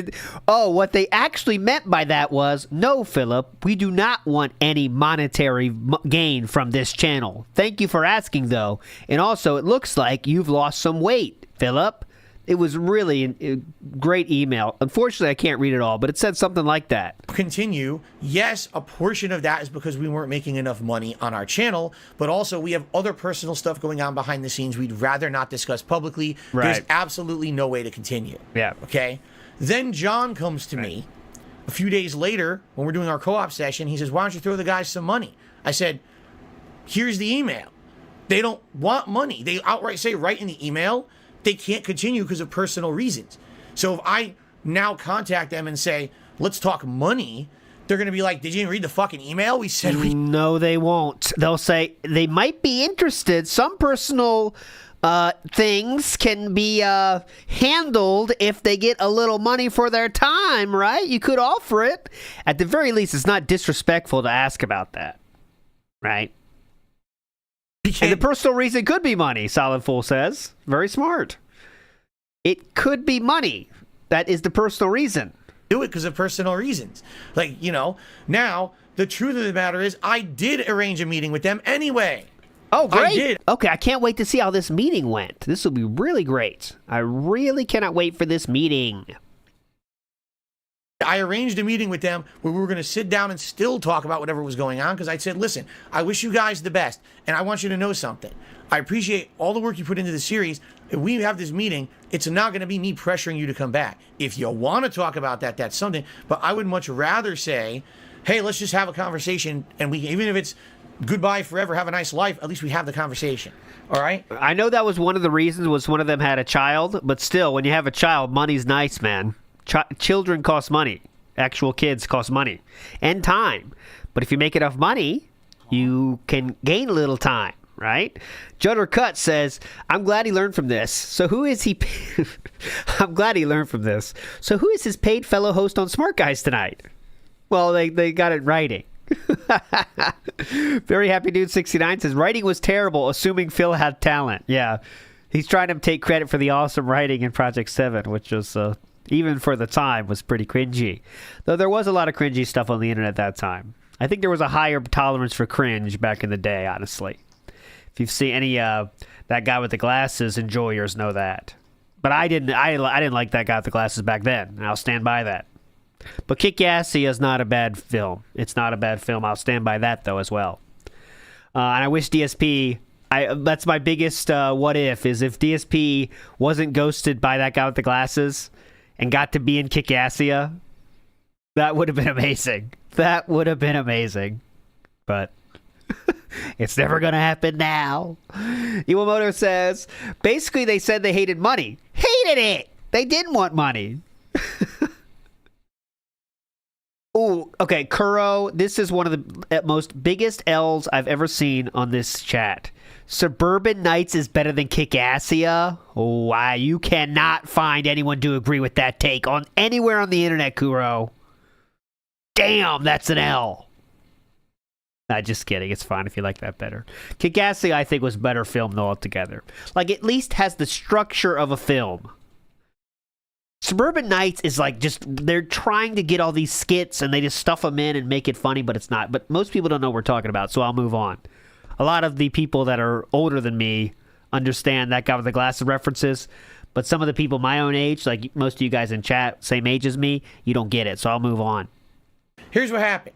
We had the meeting scheduled at the same Starbucks of the initial place we had met, and I got the shits. I ate leftover pizza, and I was crabbing my brains out that day, so I had to cancel. And then I never rescheduled because, all right, you want to know the truth? Yes, I do want to know the truth, actually. And no, I do not, Narc. That is a very bad film.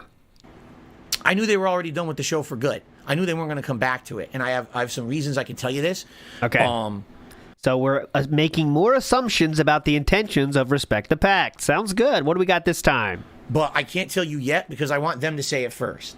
Okay. So I want them to say it first. Play, and I will get to this in a second. Okay. So, because I talked to them afterwards about it. All right, so Project 7 was a lot of work for them. I don't think it was much work for us, despite what Phil would talk about how hard the day was. No, it wasn't. It wasn't hard. It wasn't hard for us. Goddamn Viddies. I thought it was the best pizza, but it gave you the shit? Damn. It was hard for them. Yeah, I mean, it was one day of filming. Yeah. Maybe. It was hardest for them by far, and I can vouch for this from someone who's done video editing before. Not to the extent that they do, not even close. Yes, thanks for adding that, Philip, because the extent of Philip's editing is adding the machinima intro to his videos. That is the extent of Philip's editing. Thank you, though. Thanks for pointing that out. Really adds to the conversation. And me doing a stupid edited review of like a video game, like a game review. Okay, like the old Hateful Truth. those could take days to edit. And then you think it's all good, you render it, and you go to watch the finished product, and it's shit. And you're like, I fucked it up. I got to do it all over again. Can you imagine how long it took for them to do those edited shots with the effects and things? Howard's saying, oh, maybe it took him 50, 60 hours a week. I believe it. The Hateful Truth took hours? You mean that thing when you just put a video behind you and talked about it, and the videos often weren't even synced up to what he was talking about? Those took hours? Interesting. I 100% fucking believe that fully. Okay. Respect the Pack put the most work into the show. Oh, yeah, he said days, I put the didn't second he? most work into the show. Not because I... Whoa. One more time, please? No, Tiju. The KO gaming stuff is reading a script and putting up unrelated gaming footage to that. Like, it's not even. You know, I could see it taking days if you're adding relevant clips. But Philip does one take, and often he slubs lines and just says, well, that's fine. Believe it. I 100% fucking believe that fully. Respect the Pack put the most work into the show. I put the second most work into the show. Explain. Not because I wrote it, because I didn't. We did it together, and a lot of that was John. But I was the one who had to promote the show, who had to upload the show, who had to push the show, who had to... Okay, so that sounds like a few clicks. I'm counting. Let's count the clicks here. Who had to promote, because I didn't. We did it together, and a lot of that was John. Let's hear the clicks. But I was the one who had to promote the show. Okay, that's just talking. So a few lines here and there, the end and the beginning of a pre-stream or the week in review. Okay, let's give him 5 minutes for that. Go ahead. Who had to upload the show. 5 clicks. Who had to push the show. I don't know what that means. Who had to advertise the show. You already said promote the show, so is that different than advertising, or is this some sort of different advertising strategy? So far, there's 2 things that he said 2 different ways. Who had to work with Machinima to get the show shown on Machinima channels, which we're not even talking about in this. So that's an email. All right, so let's go back again. I think, yeah. Yes, nowhere to be, you're correct. He says 2 things. We did it together, and second most work into the show. Okay, here we go. Not because I wrote it. How many instances of promote do we have here? Ready? Because I didn't. We did it together, and a lot of that was John. But I was the one who had to promote the show.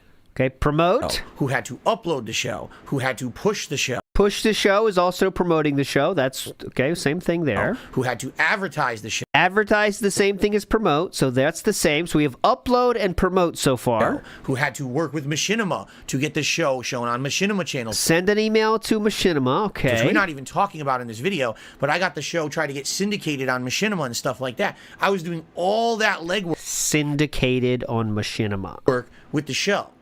So even though I didn't do as much work producing the show, like actually writing or filming, I was doing all the legwork to get it out there. So I did the second most work on the show. Legwork meaning talking or clicking. And talking, I mean a sentence from a pre-stream. Now these guys are like, oh, our roles were easy. I'm glad they feel that way. My role wasn't easy. And because they understand how the world works and have actually put in a day's work in their lifetime. So they can say that because they know acting in front of a camera for a few fucking hours isn't really back-breaking work, you know? Neither is Respect the Packs, okay? Okay. They say, oh, it was a day of filming. No. For me, it was a day of filming, constant uploading, editing, interesting. re-editing. He showed the emails in the Machinima podcast. It was one email to Machinima to get the Project 7 on the channel. Machinima turned him down. So it didn't even work then. But that was a lot of work, though. Come on. Promoting, advertising, pushing. The trailers, pushing them, mentioning it constantly in all of my content, working with Machinima to get it on their networks and all of that. It was a lot of work. It was. And keep in mind that every time that I took time out to work on Project 7, I wasn't making gameplay. That was my most profitable product, which we're going to talk about in a moment, because they're going to start talking money and how much I made on it, and this is going to give everyone a big laugh. So let's continue. Oh, we'll see about that. Unfortunately, we might run out of time before that. We got like 30 minutes left here for pre-stream. Big Dog in the house says DSP is the Quentin Tarantino of YouTube. Obviously. Pushing, advertising, creating, emailing, uploading, pushing, advertising again, pushing again, all this stuff. Continue. 7 hours on one day, and then you go home and you're done. Before you continue, John, just to give you guys an idea of how long it takes to do things. One of the scenes that we did in that part 3 was a bullet scene where we're firing bullets. They told me it took them 4 to 5 hours to do that, just that scene, and that scene was what, 5 seconds? Yeah. Trust me, I know. I believe that too. I know about that. So it gets to a point where it's a lot of work for these guys. They feel like they're not getting anything back. Yes. And they're not getting credit. They're not getting, Oh, no. Not anyone getting credit. They outright say in their email to me, oh, we know we're getting the credit and we know you're doing everything you can to promote our stuff. We're just not getting enough notoriety and enough money out of our own stuff for this to continue. That's what they said. Long fucking email, huh? About credit. They loved the amount of credit they were getting. They loved it. They said they were overwhelmed by the amount of credit they were getting in the closing credits of the scenes of the shows. They were loving that. They were blown away how their name was listed at the end of the credits. That was incredible for them. They literally blew their loads with the amount of credit they were getting when they saw that. Incredible. They were so happy with the amount of credit they were getting in those videos. Yeah, hundreds of people saw those. Hundreds of people waited to the end of the videos to see that credit. They were amazed by that. Monetize things, nothing. Okay? Something happened. Andre had basically a big life-changing thing. He's having a kid. Okay? Andre's gonna have a kid. So they basically say, look, we can't do this anymore. We can't do the Project 7 anymore. It's just not it's not worth our time, man. We got other stuff we got to do. Makes sense. So I had a conversation, like Howard said, I had a conversation with Phil. I said, listen, you have to make it worth their while, man. Throw them money. And I'm not saying throw them like thousands of dollars. At this point, there was already 4 episodes that had come out, right? Yeah. Because we did four episodes that had come out. So I said, listen, just divvy up the money. There's 5 people in this. There's only 5 people, the crew and the whole cast, okay? Yeah. The video's made a lot of money. If you look at the Phillip? views, the amount of views, he gets paid on views. It's like $2 for every 1,000 views that he gets. So simply, figure out how much you need off all these videos. I know that Phil spent a lot of money on props and stuff, so subtract all the costs. Well, there's a lot of shit he didn't need to buy that he bought for the fun of it, so we got to subtract those too. But all right, go ahead. That's fair, right? Subtract all your costs, then you have a number, and then split it the 5 ways and throw them the cash. Yep. And offer that to them.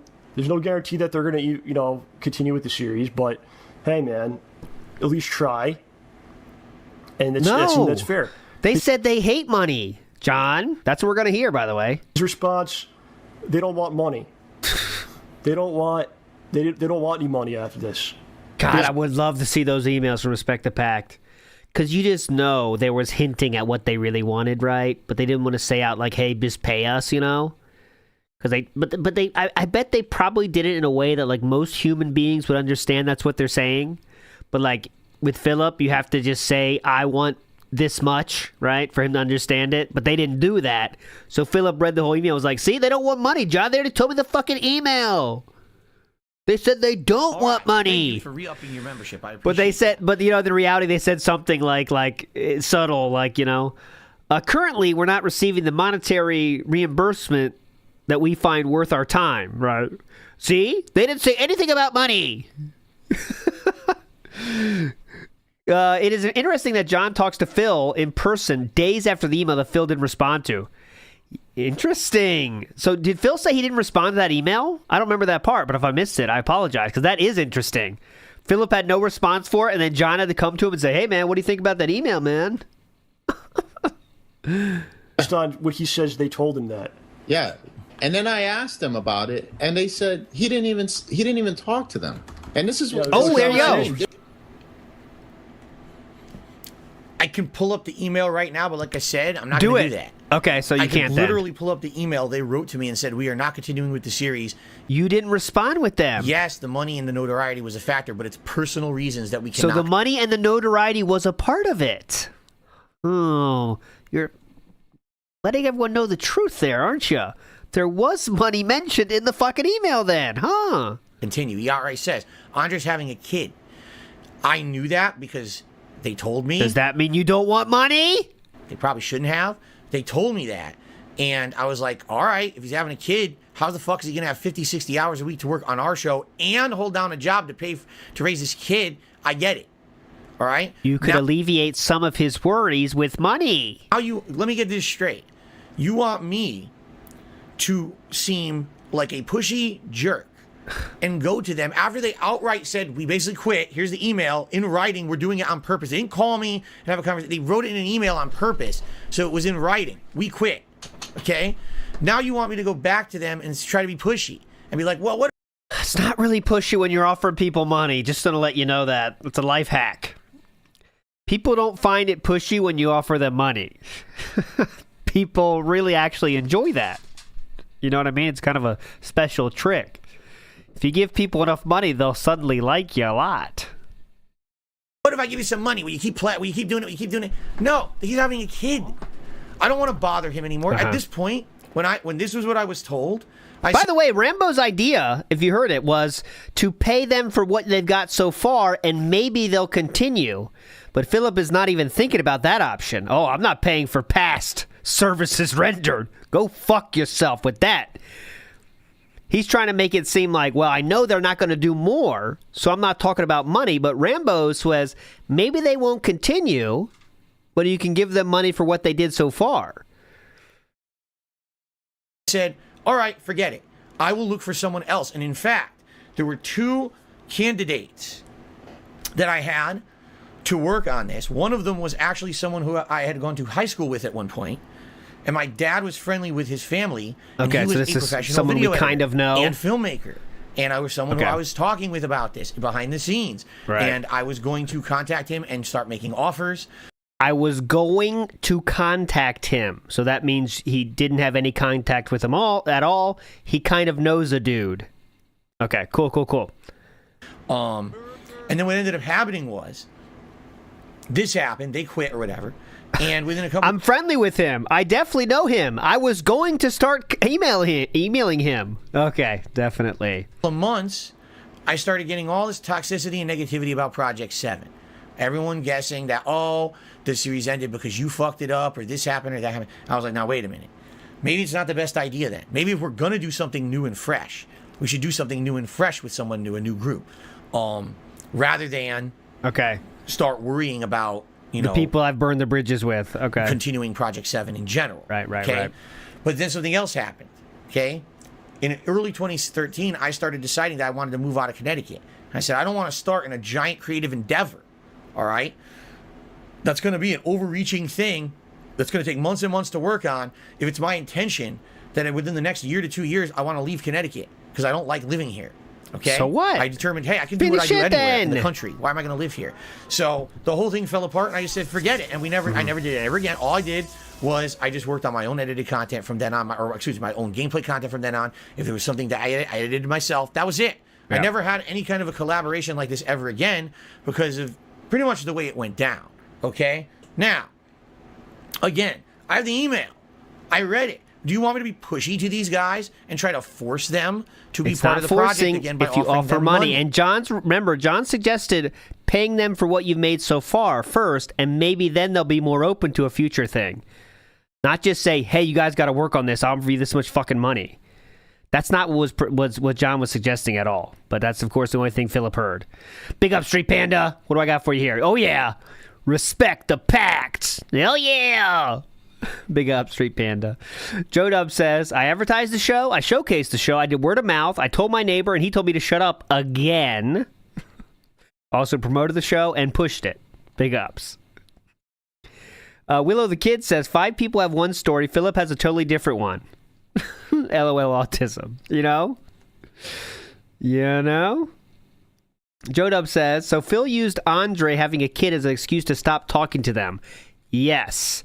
Because that person has a child, I never have to speak to them again. Good call there, Joe Dub. That is correct.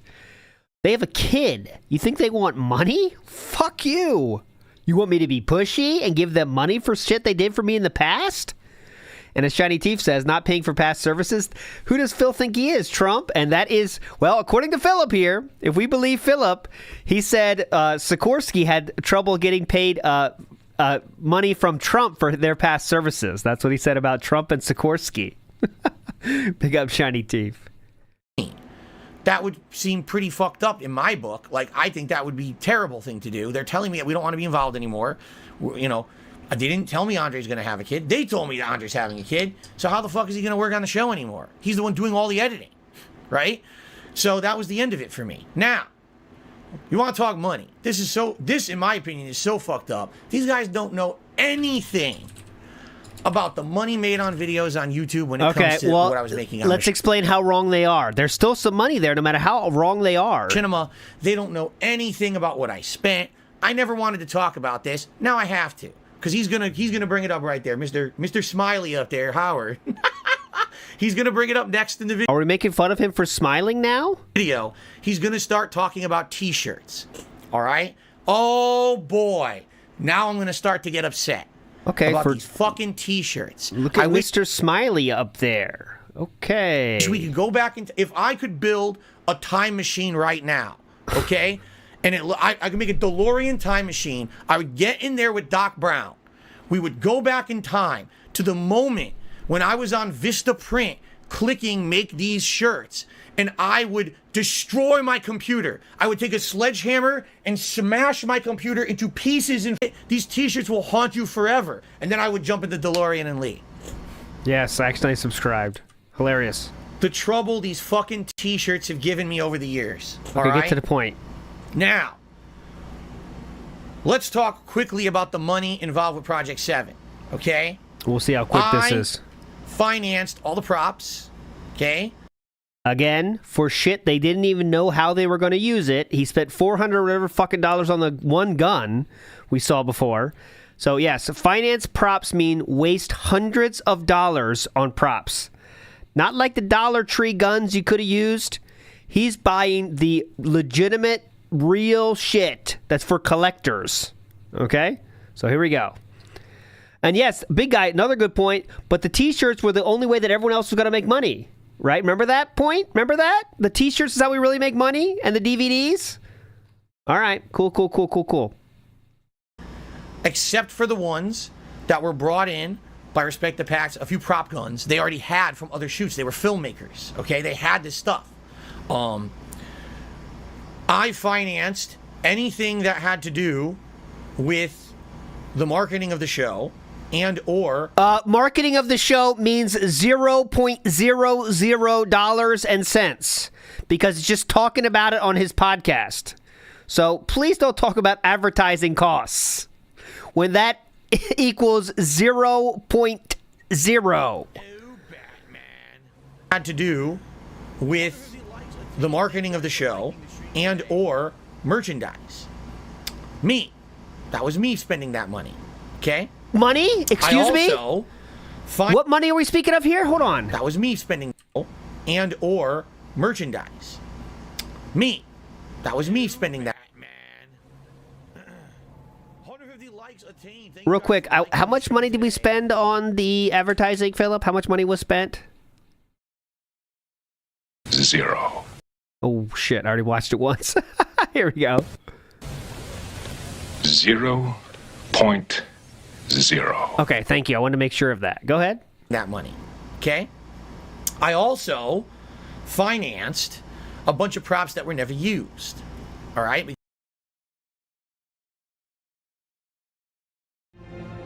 You have done that yourself. Because we had plans to make all these episodes. We had talked it out. This was a done thing. We liked doing the show. After 1 or 2 episodes, we liked doing the show. Everything was good. Right? And, you know, so I started buying stuff for the show in advance. Okay? So, first of all, let's talk profits and money on the videos. You have done that yourself. Okay?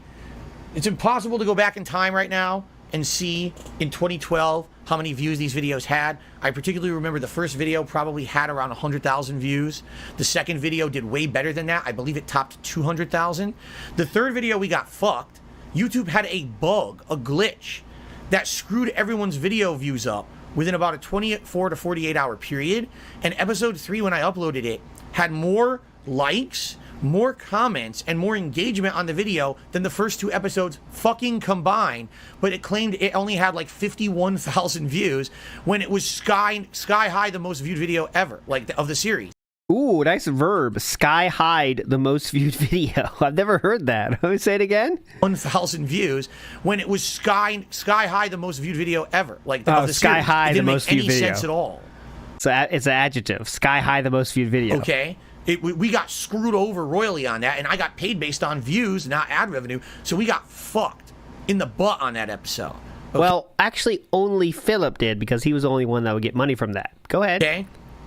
And then lastly, there was the 4th video, which was the final episode. If I remember correctly, that year when all was said and done, if you add all the views together for all the different videos, it was probably a couple million views, if that. Okay. Maybe, if that. Okay. Maybe less. I can't tell you. I'm guesstimating.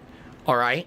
So if you do the math, subtracting taxes and all of that, I can guesstimate that the Project 7 videos on YouTube made anywhere between 1,000 to maybe upwards of like, say, $2,000 of profit. If that, again, we're highballing it. Okay, well, let's highball it and say it was $2,000 that those You've heard of freeballing, but let's try highballing. videos made total. Okay, That's where you freeball in a really cold area, so you're highballing. fair enough. Keeping them tight. Nothing to shake a stick at. $2,000 is a lot of money, right? Okay. Nothing. What? Nothing to shake a stick. Okay. $2,000. Again, we're highballing it. Okay. $2,000 of profit. If that videos on YouTube made anywhere between Okay, let's see this. 1,000 to maybe upwards of like, say, $2,000 of profit. If that, again, we're highballing it. Okay, well, let's highball it and say it was $2,000 that those videos made total. Okay, fair enough. Nothing to shake a stick at. $2,000 is a lot of money. Well, right? that's nothing to shake a stick at. Okay, now, what did I spend on Project 7? Well, I mean, yeah, if you have $2.5 per 1,000 views, let's say it was 2 million views. I think he said 3, though. But if it's 2 million views, that's $5,000. So that's, I mean, you spent $3,000 on what? Those guns and props? you could argue that every day that I worked on Project 7, Let's lowball it, as I usually do. That's at least $1,000 for each of the 4 people involved, right? then pushed Project 7, I didn't make other content that I could have been making, right? I could have been making videos that were going to make tons of money, okay? And I didn't. That I'm not even factoring in here. Forget that. Throw that away. Strike that from the record.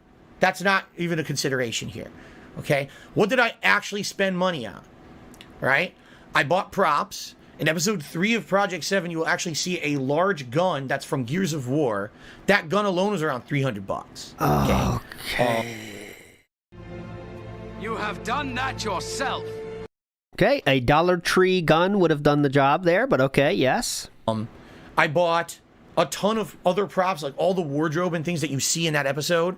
I bought. It's all on The wardrobe. Oh, yes, the wardrobe. Something Project 7 is definitely known for is the wardrobe. all me. Bringing it in. That was a couple $100 all in all. Episode 4, some of that, not all of it I bought, not all, some.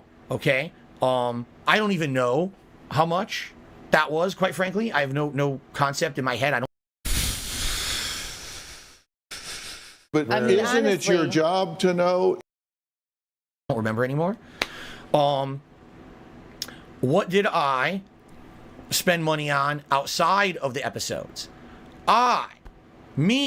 Phil, spent $900 on t-shirts. Okay, that's just your choice. Okay? Clear that up, because he's going to bring it up, and I'm going to clear it up. This is a bullshit story that he's telling. All right? Completely wrong the way he tells it. And I'm pissed off at it because these shirts have haunted me for ages. Okay? I spent $900 on t-shirts. Project 7 t-shirts. The intention was we were going to travel to conventions and sell them in person as we premiered the episodes at conventions. And we were also going to sell them through John Rambo's website, which he was already selling other merchandise through to represent his podcast. Okay? So literally. Remember, this was going to be the big moneymaker for Project 7, though, that he sold to Respect the Pack, was that after the show comes out and gets popular, you make the real money on syndication and merch and DVDs. That was the most important way for them to make money, right? That is what he got Respect the Pack to do this project on. I don't need to pay you up front, guys. The real money's on the merch. So it seems kind of interesting that we're talking shit about the merch so much now, when that was supposed to be the only way to make real money for them. But okay, go ahead. Early, we weren't going to get any extra cost to sell these things. It was already going to happen naturally, but there was an investment. Back then, there was no Teespring. There weren't these websites that make t-shirts on the fly. You had to buy the t-shirts first, all right, in order to actually sell them. I spent $900 on those shirts myself. Before anyone else was involved investing money, I bought them. It was after the fact that Howard here got involved, and we'll talk about that in a minute because he's going to bring it up. All right? So now just do the math in your head. $900 for t-shirts, $300 for the gun, a couple $100 for... Wait a minute. We're already like $1,500, all right? Whose fault is that? Oh, by the way, I also... So, yeah, I thought you talked about... where's the marketing cost in this explanation, though? $100 for t-shirts. Let's see. In a minute because he's going to bring it up. Let's get the list again. So now just do the math in your head. $900 for t-shirts, $300 for the gun, $300 for a single gun. Definitely needed that. That's mandatory. $100 for... Wait a minute. What? What? Is there anything else on the list? $100 for t-shirts, $300 for the gun, a couple $100 for... Wait a minute. We're already like $1,500, all right? Oh, by the way, I also invested in a ton of other props you guys have never fucking seen. Whose fault is that? Because we were supposed to keep doing this series. I bought a big-ass assault rifle from Mass Effect. A Mass Effect replica assault rifle. It lights up. It makes fucking... You have done that yourself. From Mass Effect. A Mass Effect replica assault rifle. It lights up. It makes fucking noise. It was going to be excellent for the sci-fi episode we were going to do. We were going to do a whole episode based on sci-fi characters. How many hundreds of dollars was that no one asked you to do? Parodies of Star Wars, parodies of Mass Effect was at its height of popularity back then, okay? I don't even want to tell you how much that one was. That was the most expensive thing I bought. And that was exclusively supposed to be for this series. What am I going to do, play with a fucking gun? What are you going to do with the random figures you had all around your condo? Just put them up like a decoration. That's why you have so many. Expensive thing I bought. And that was exclusively supposed to be for this series. What am I going to do, play with a fucking gun? It's supposed to be for the show. Okay. Put it on the wall like all the other shit that was on the wall? Okay. So, all these costs involved. Yeah. All right? All of them. And you want me to be real about how much money Project 7 made, okay? Well, we haven't started Project yet. 7 maybe now. Made anywhere between $1,000 to $2,000 in ad revenue profit from Machinima's payments to me, and between $1,000 to $2,000 in ad revenue profit from Machinima's payments to me, and Project 7 made me a grand total of about negative $1,000. Okay. I lost money on Project 7. It was a piss away project for me. It was, I want to piss away project for me. do something creatively different. I want to do it with my friends. I feel like this will be something fun to do, and we'll all have a great time doing it. He's trying to make you believe he made $2,000 off 3 million views in 2013, or whatever the fuck it was. Right. Definitely. ES makes a good point. Terrible that Phil's pals made him buy this stuff. Yeah, they really made him buy those props when they didn't need those. Into episodes they didn't even film yet. But it did light up and make noise, which I think some people are forgetting here. You cannot forget that they lit up and made noise, okay? Please. Magic Short Bus says, you know how some football teams will agree to let the special kids score a touchdown? What if Phil's high school did that for him, but it was for valedictorian? Well, non-zero chance of that happening, but you'd hope not. You'd hope not. Pigpen Lord of Dirt says, I wasted a bunch of money on BS and used it as justification for not paying my friend's segment over. ALT Youngsider, so young he can't watch TV 14. Yep. Not allowed. If I go to a rated R movie, they say I can't go in. It pisses me off. So what? I'm old enough. They don't believe it. But that is true, though. The reason we're doing this whole thing is just trying to justify why we don't have to pay our friends or just people that do work for us. Hey, if we end up making money in the long term on it, great. That really wasn't the intention to begin with. What? Making money in the fun to do something creatively different. I want to do it with my friends. I feel like this will be something fun to do, and we'll all have a great time doing it. Hey, if we end up making money in the long term on it, great. That really wasn't the intention to begin with. It was supposed to be a fun project I do with my friends, and then if we we find a way to monetize it in the long term, great. Apparently, these guys came into it with way different expectations, okay? However, the key to this story is coming up in just a moment. Let me change the battery. The key to this story is coming up, and it reveals everything. This is the key. This is a telling factor in this video that if you don't have a frame of reference, you won't get it, but I'm about to reveal it. So let me go swap the battery quickly. Big Dog said, Sons of Anarchy, Breaking Bad, Project 7. Man, what could have we done with those DVD sales? Yep, those 3 projects. Think about all the DVD sales. Mind, other things I didn't talk about is the conventions. We went to 2 separate conventions that I got us into. Yeah, there's 50 people there. To advertise Project 7. I paid for hotel rooms and shit for that. I mean, I could keep going on and on and on about this. The money factor. I thought you said you were doing those conventions for a friend. You told us earlier that we heard that earlier today, sir. That was you wanting to hang out with a friend. What happened to that, Philip? Of their video is so ludicrous and stupid because it's so fake.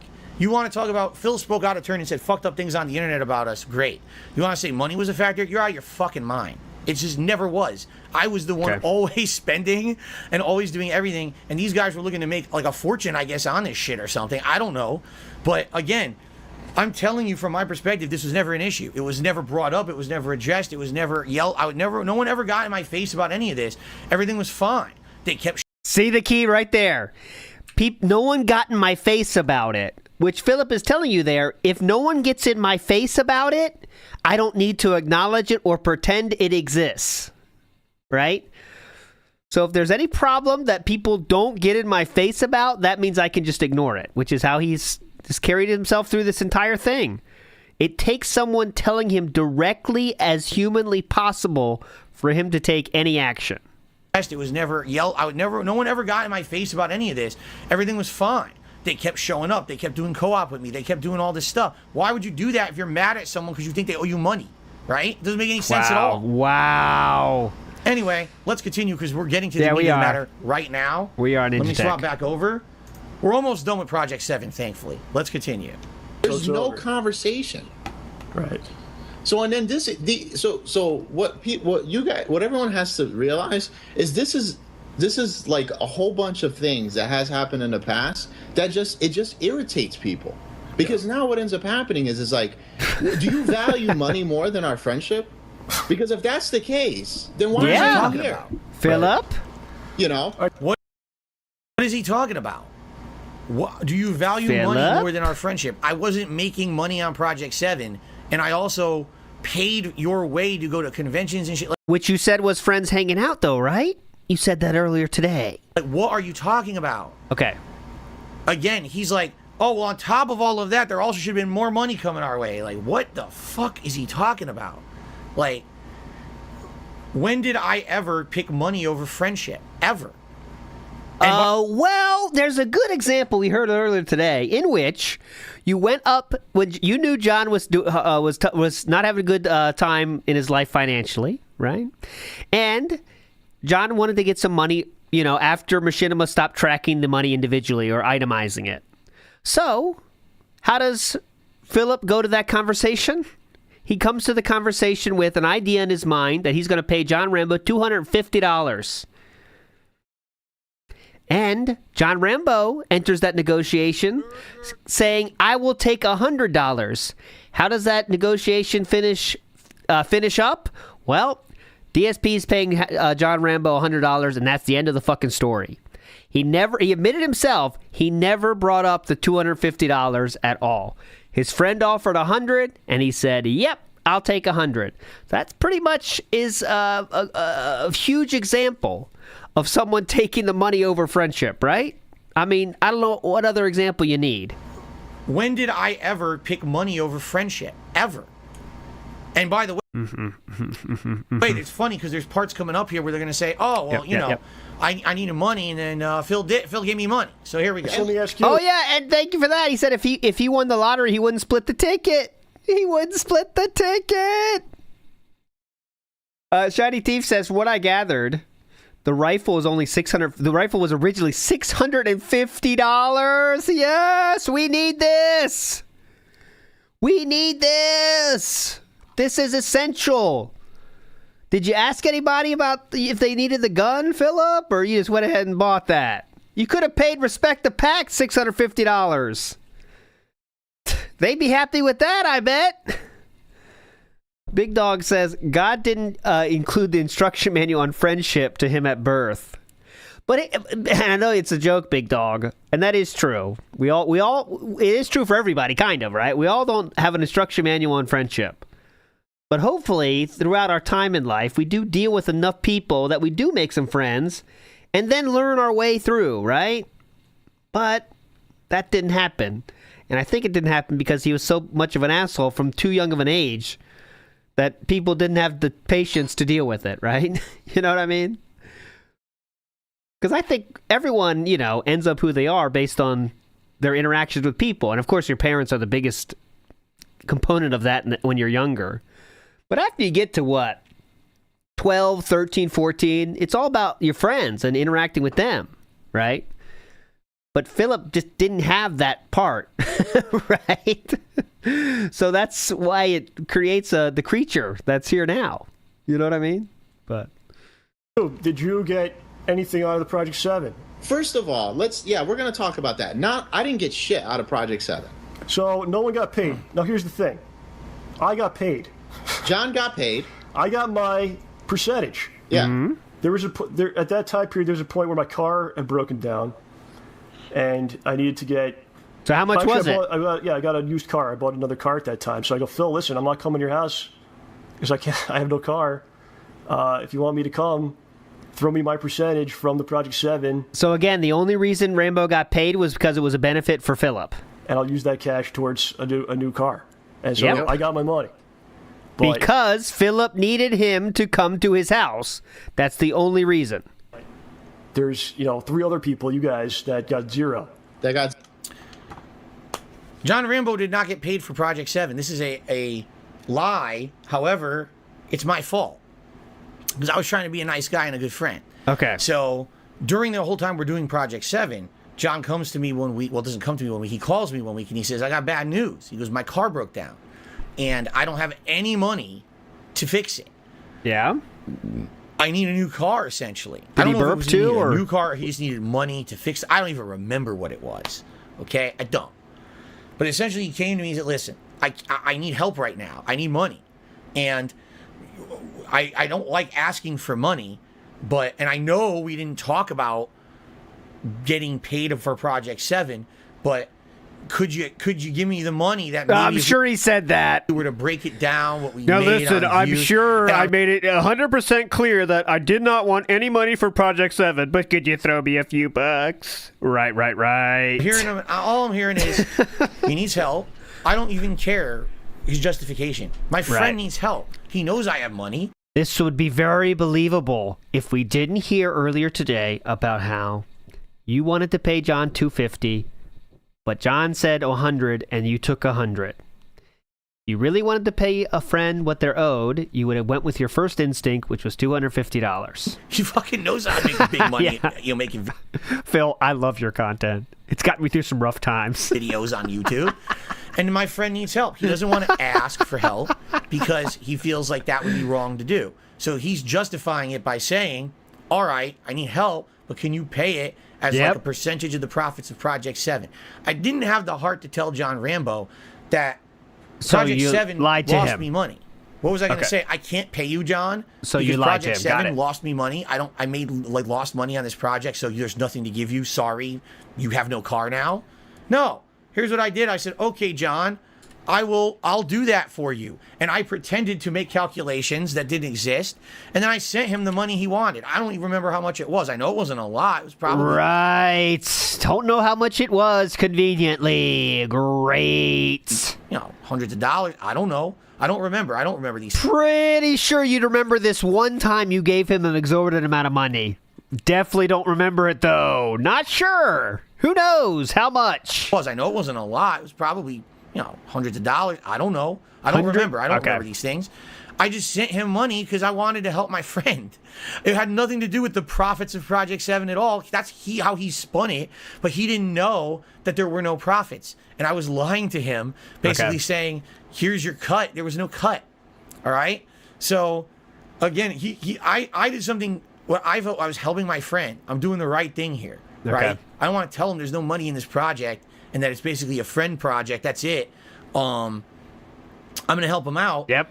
Years later, this is his evidence to say that I was, you know, why did I pay him and not others? Like, this is a bad... No, he just brought it up as an example. I don't think even Howard knew he was going to talk about this. He said, I actually got paid. And Howard's like, oh, okay, you got paid. Bad thing that I did. I helped out my friend. And I get crucified for it years later. You know what crucified for it. I'm saying? Like, this whole Project 7 thing was nothing but fucking trouble for me. Anytime you say anything negative for DSP, by the way, if you're like friends with him, it's always a crucifixion. Like, you are trying to kill him. If you say anything negative or question anything he's ever done in his past, that means you are trying to kill him. For what? I just wanted to have fun with my friends. Right. I thought we were going to do a fun project together. Yeah. And all I get is get, you know, attacked for it. It's excruciatingly exhausting. Because this is, you guys got to understand something. Maybe for some of you, this is the first time you're hearing it. This is something that I went through for years. And we're going to get to the shirts now. Oh my God. We're going to talk about the t-shirts. We haven't been talking about them already? T-shirts. Okay. WhoaMoses says, why not tell him the truth? Because John was the kind of person he wouldn't have taken the money then. I would have said... Okay. John's the kind of person, he's kind of like... He's similar to Respect the Pact. He hates money, okay? So, yeah. Good suggestion, troll. I lost money on the project. I don't, you know... And he would have said, well then, all right, I'm sorry I called you. Right. He wouldn't have taken it. I wanted him to get a new car or fix his car, whatever it was. I don't want to fucking have the guy with no ride. That's fucked up. Not only is he doing work for me, for co-op, he has a job, he has a life outside of that. He needs to go to it. His car probably broke down because of me. You understand that? He's driving his car from New York to Connecticut and back once a week to do co-op with me. It's probably why his car's busted. Okay. Feel kind of responsible for that. I want to help my friend. So that's... Okay. Definitely. All right, we will stop it right there. Next time we get to this, there's going to be a part 5, apparently. This is already part 4. We're into part 5. It is now time for the pre-stream. You'll be redirected right there. Logan K with the fadeaway jumper says, if DSP was simply helping John, why talk about fake calculations? Good fucking point. His excuse proves he was embarrassed to take a loss and lied to John. Correct. Why do you have to do fake calculations?